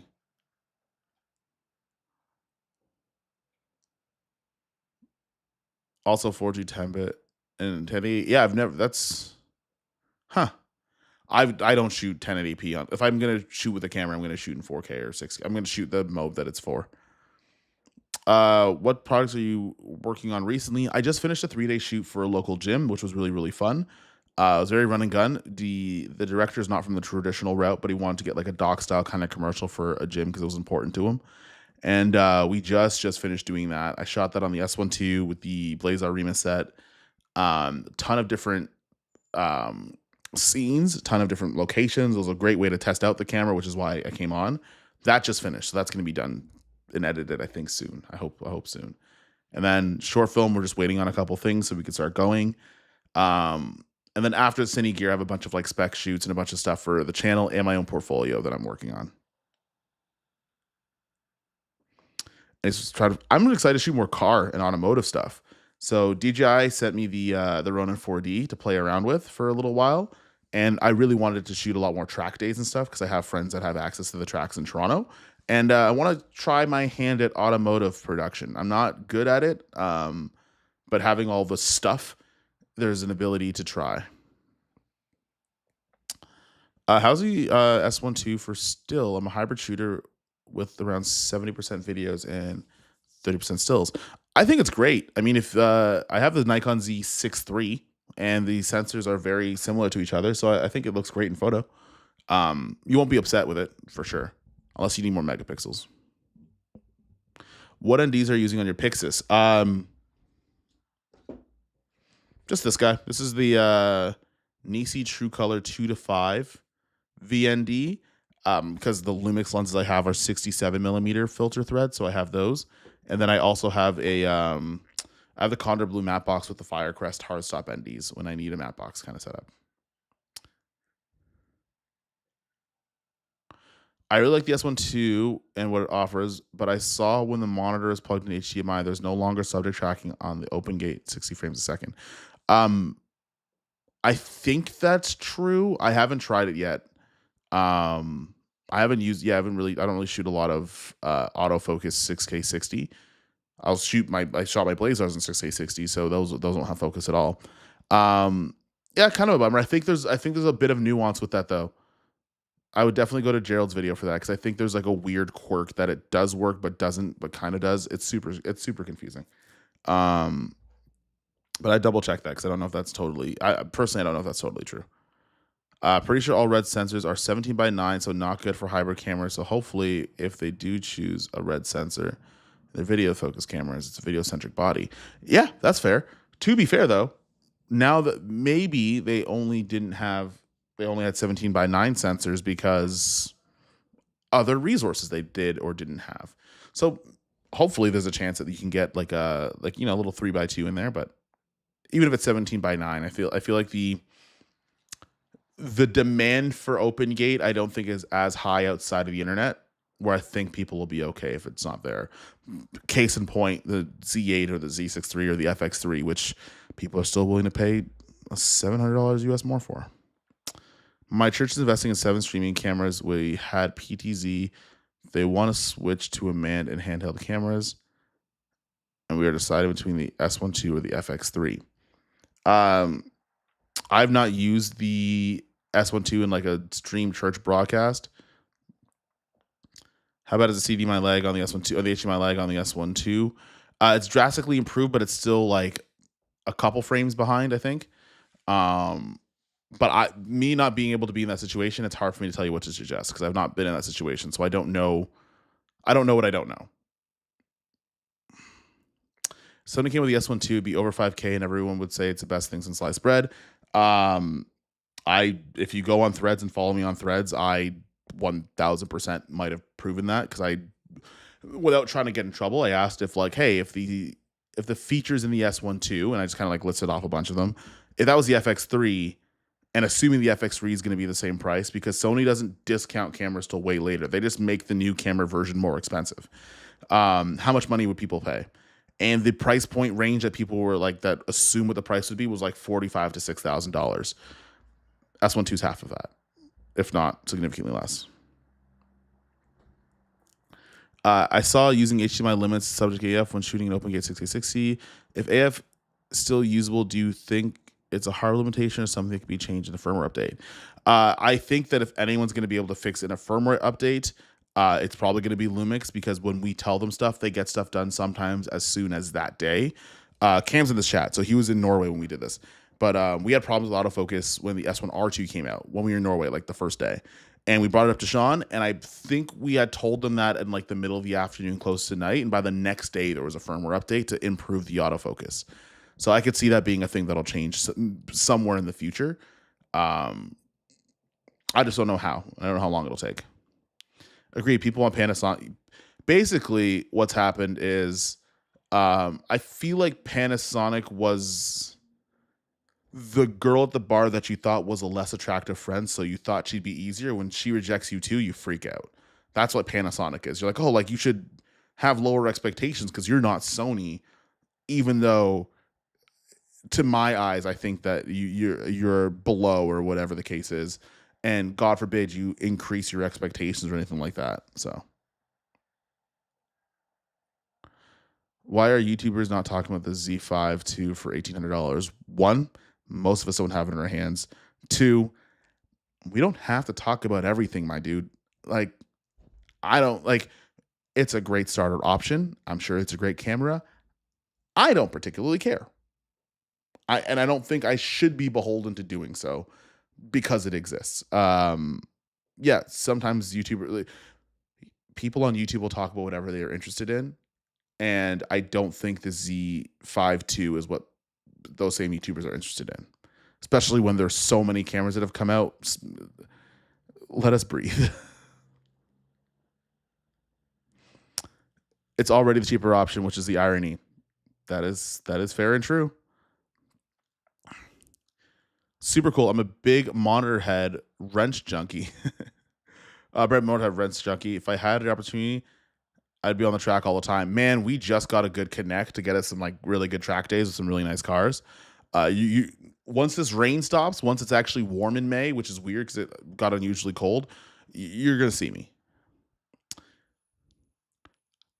I think it's the old camera is better than yours. I think it's the old my camera is better than your situation. The reason why they'd be okay with the price. That's. I guess people are willing to pay branding tax even if it's not going to give you much more camera.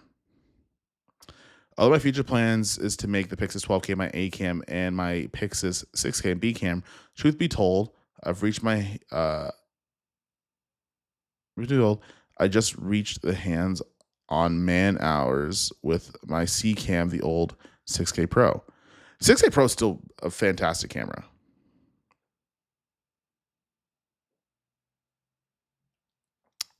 Gary, oh, are you going to Cine Gear Expo? Do you like it? Excited to hear about that short film. Sounds fun and cool. Short film, I'm super excited for once we kind of get our next steps, which is kind of frustrating, but also I have to employ patience with those things. I am going to Cine Gear. I will not go to build. I'm not going to build. I'm gonna stay home. I'm tired. And yeah, I'm excited to actually. I'm gonna have like a soft series of like documenting as things go.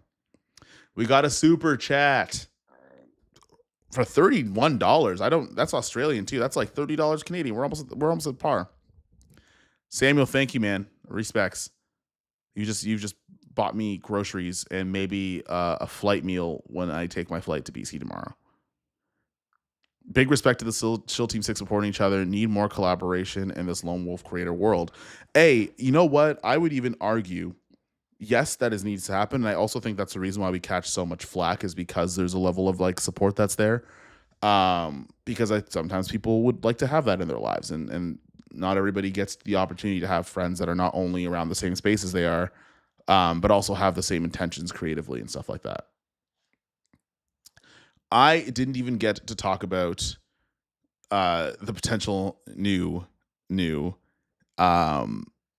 because I'm not allowed to. So I'm going to leave this open for any other questions. We've 2 hours now, and only it's like 60 something people. So I'm going to leave it open for any more Q&As over the next couple of minutes.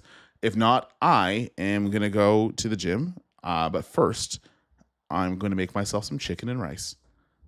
But yeah, if you guys have any other questions and stuff like that, let me know now. Speak now, forever hold your peace.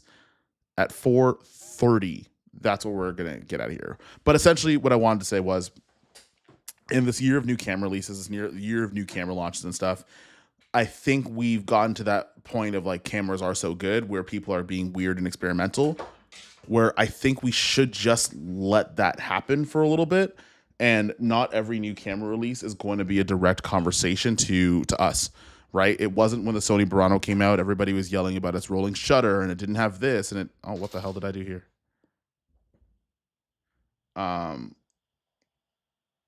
Everybody was yelling about the Sony Burano and how all the things it didn't have and how it's too much money. But then there was an industry in filmmaking that really likes that camera and still uses it, and they make tons of money while doing it, right? So there are going to be releases that aren't going to be talking to us. Like the Fuji X-M5, they're not like us, like in this room right here, the 60 of us, they're not talking to us. They're talking to a demographic of people that still consume cameras and also have the $850 to buy it. So far be it for me to be like, no, don't do it. You're an idiot if you do that. Because like, guess what? They don't care. And I've done that before. I've been the guy that's been like, why don't you buy this camera? It actually happened. I don't know if you guys follow anybody in the fitness world. If you know Nick Trigilli. And it was like the first conversation, actually the last conversation I had because of what I said. And he was asking about getting Sony A1s to run his podcast with. And I did that whole, why are you buying an A1? It's overkill. Why don't you just get an A7 IV? You'll be able to do this, this, and this. And he looked at me and he said, I'm an adult with my own money and I could buy whatever I goddamn want. What are the settings on the A1 too? Because I didn't ask you to tell me what other options there were. I said I did the research. I'm buying the thing. Answer my question. In that vein, also, that person, not a professional filmmaker. So other people are buying this stuff at very high prices. It's not my responsibility to tell you what to buy and not buy and how to spend your money. But obviously, Fuji knows there's people willing to purchase it. There actually are some questions before I get out of here. People hate a successful group of mates, especially if they're lacking mates in success. Yep. I wish I could pin a comment, but you could sometimes tell that because sometimes people will try to like make them like almost try to make fun of the SHILL Team 6 kind of name, even though that name is a parody of what people kind of have been calling us a little bit. There's that weird, like, kind of undertone of something certain times. But yeah, that's totally right. That sometimes that happens. Looking for SHILL Team. Cam, we need merch. We need merch. We got to figure this out. People want the SHILL Team 6 merch. We got to find a logo. We thought about making a channel and just having us jump in the channel, but yeah. Dom, appreciate you answering all the questions. Hey, respects, man. I appreciate it. Are you buying the new Fuji Kofi? Which one, the X-Half or the GFX 100 RF? I will be able to tell you by the end of Cinegear if the 100 RF is going to be something that's permanent, if I can get my hands on one pretty soon. But in terms of the X-Half, I am going to probably buy the X-Half. If I could find a battery grip for it so I could hold the thing, and after I hold it, if I could find a battery grip for it, I will probably pick it up. Just so I can make a video and call it an honest review because I pay my own money for it and be spiteful. Yeah, bro, in Australia, it's like here like that sometimes. Yeah, man, like, again, you guys are the mature side of this audience that actually will come in and understand that we're adults, we're human beings, we're able to speak to each other, whether we agree or disagree. There are some people that have a very hard time with seeing people gain success. And I think maybe in another stream, I'll talk about the concept of like poisoning the well, because I haven't been here very long, but it feels like sometimes everything's kind of coming from all sides, but whether it's smaller creators try to bring you down or bigger creators that don't necessarily get the opportunities that they want. And then suddenly that's the time to have a referendum on whether or not YouTube is a trustworthy place, but it's only after they've made their millions, which is super weird. But anyways, that's a different conversation for a different time. How pumped are you for the Pixis 12K to start shipping? Sam, you don't understand. You don't understand. You don't understand. That could be my last camera for like 10 years. It could be. Very, very well could be. Mostly because sometimes I do want a faster readout. I have a Pixis monitor I've ordered exactly for that. And I'm also going to get new BPU batteries so I can get like a really small compact setup so I could shoot 12K RAW with a quick readout and maybe autofocus indefinitely. I'm so excited for the Pixis 12K. Are there any upcoming camera or camera accessory releases you're excited about? Tyrese, if there is any, I'm contractually obligated to not say anything. But currently, no. Not really. See you guys. Hey, film guy. Also, make sure you are healed up. I know that I don't know which person on the film guy I'm talking to. One of you guys were injured recently, and I hope you guys are okay and you're on the mend. Haircut fund. Yo, Greg, you know what? I'll take the call out. You know what? If you're going to pay for it, I'll take the call out, bro. I do got to cut my hair, though. I got to do that tomorrow before I leave. Also, as a first-time Pixis owner, once the 12K ships, what accessories do you recommend? The exact same as the Pixis 6K, because the bodies are exactly the same. Yeah, anything you're going to get for the Pixis 6K, just get the same things for the 12K. I would even make them identical to each other. Yeah, I saw there's a couple Aussies in here, which is wild to me. Australians, you guys are support. Maybe it's because our dollar is on par, so you want to support. I see it. I just watched Mission Impossible. I feel bad saying this, but I didn't like it. I heard that as well. Love the action, love the old full-flash food, but the dialogue was hard. Yeah, I heard that as well. I just saw Thunderbolts, and I like Thunderbolts quite a bit. There you go. See, this is an adult opinion. Didn't like the movie, but still respect the filmmakers. Now, Madam Web, I don't respect either. I'm joking. I was super excited to see the theater cinema again with all the people. Was that your first? We may talk about this later, but I hope that's not the first movie you went to. The Pixis 12K and the Lumix S12 are going to be the GOAT duo. Yeah, I'm with Cam on this one. We talked about this yesterday, man. Like having those two together as like even like an A cam and specials or whatever. That's a hard combination to beat. That's a hard one, bro. Hook a brother up with a Hollywood handle. I still have the old version. I can't hook myself up with a new Hollywood handle. Let's get that straight real quick. Okay, if you guys are talking to this channel, it's always Taylor. Shane doesn't have access to this account. He just hosts the videos. Oh, okay. I didn't know that.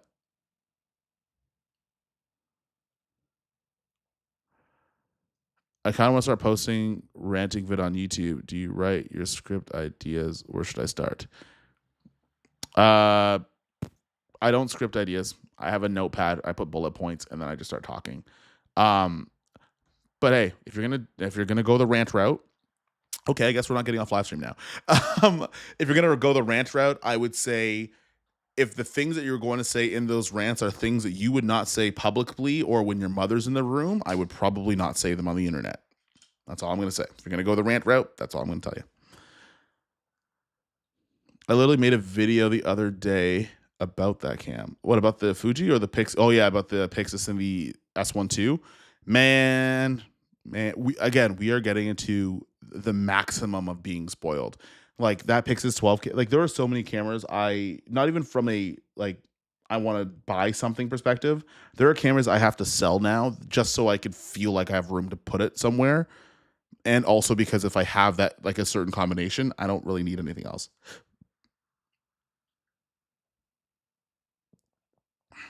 My back is still broken, but a lot better. Still might need surgery. Man, that sucks. I'm sorry. Elman Alliance is looking to be the new kid on the block, and I'm here for it. Some marketing and more peeps like you guys wouldn't surprise me if it disrupts the whole market. Senor, I think, again, the most I want for Lumix is just to say everything that Sony did in the last 5 years, I just want you to do it too. So then that way we can say, hey, this is the market share when we equate marketing. And I think it would be shaken up quite a bit because there are a lot of L-mount cameras that exist that are really fun. Leica has a bunch. There's the SL2, the SL3, the Ronin 4D, all the Lumix cameras. There's a lot. And the Blackmagic stuff too. There's 4 separate camera systems that use the same lenses. And I think you're going to see a lot more of them. I've never had a Pixis, so wasn't sure. Oh, accessories thinking BP. Okay, sorry. I thought you had a Pixis. I think if you want like a small compact setup, BP batteries, like the FX6 batteries are great. Blackmagic makes a top handle, like a top handle with little rod inserts, and you could actually set up your monitor to be on the rods, and you could set up a focus motor too, and you could put a little metal side plate from Condor Blue on the side if you want to match up the what camera it's called, the Focus Pro.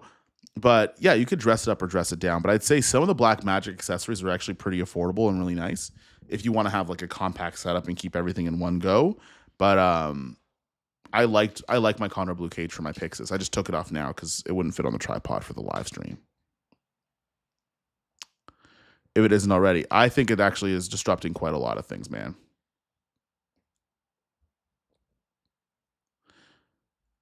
Yeah, I meant like speak. Oh, okay, yeah, that's fine. I think that's fine, man. Gosh, I think that's totally fine. Sorry, I only referenced that because someone asked me around the same question about that yesterday. And he did say quite offensive things in his rant videos, but wanted me to tell him how to grow his channel. And I'm like, bro, I would maybe consider whether or not the things that you say are going to have long-term legs or come back to bite you. So that's the only place that was coming from. Oh, homeschool with bad at speaking. Hey, well, here's a time to practice, but just make sure, hey, you know what? Because everyone's entitled to opinion. Just do it with tact because you never know who's on the other side of the screen. And with that said, at 2 hours and 217 minutes, I'm going to get out of here. Thank you, everyone who came to the stream. This was kind of impromptu. Kind of just made a title and started ranting on for a little bit. And thanks for all the super chats. So, Keanu never told me how to pronounce his name properly. Mac, Mario, Sam, and Greg.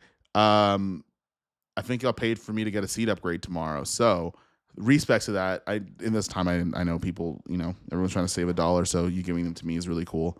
And next time we come on live stream, we're gonna talk about this. I might have some photos, might have some videos, might have some things that I want to talk about with the GFX 100 RF.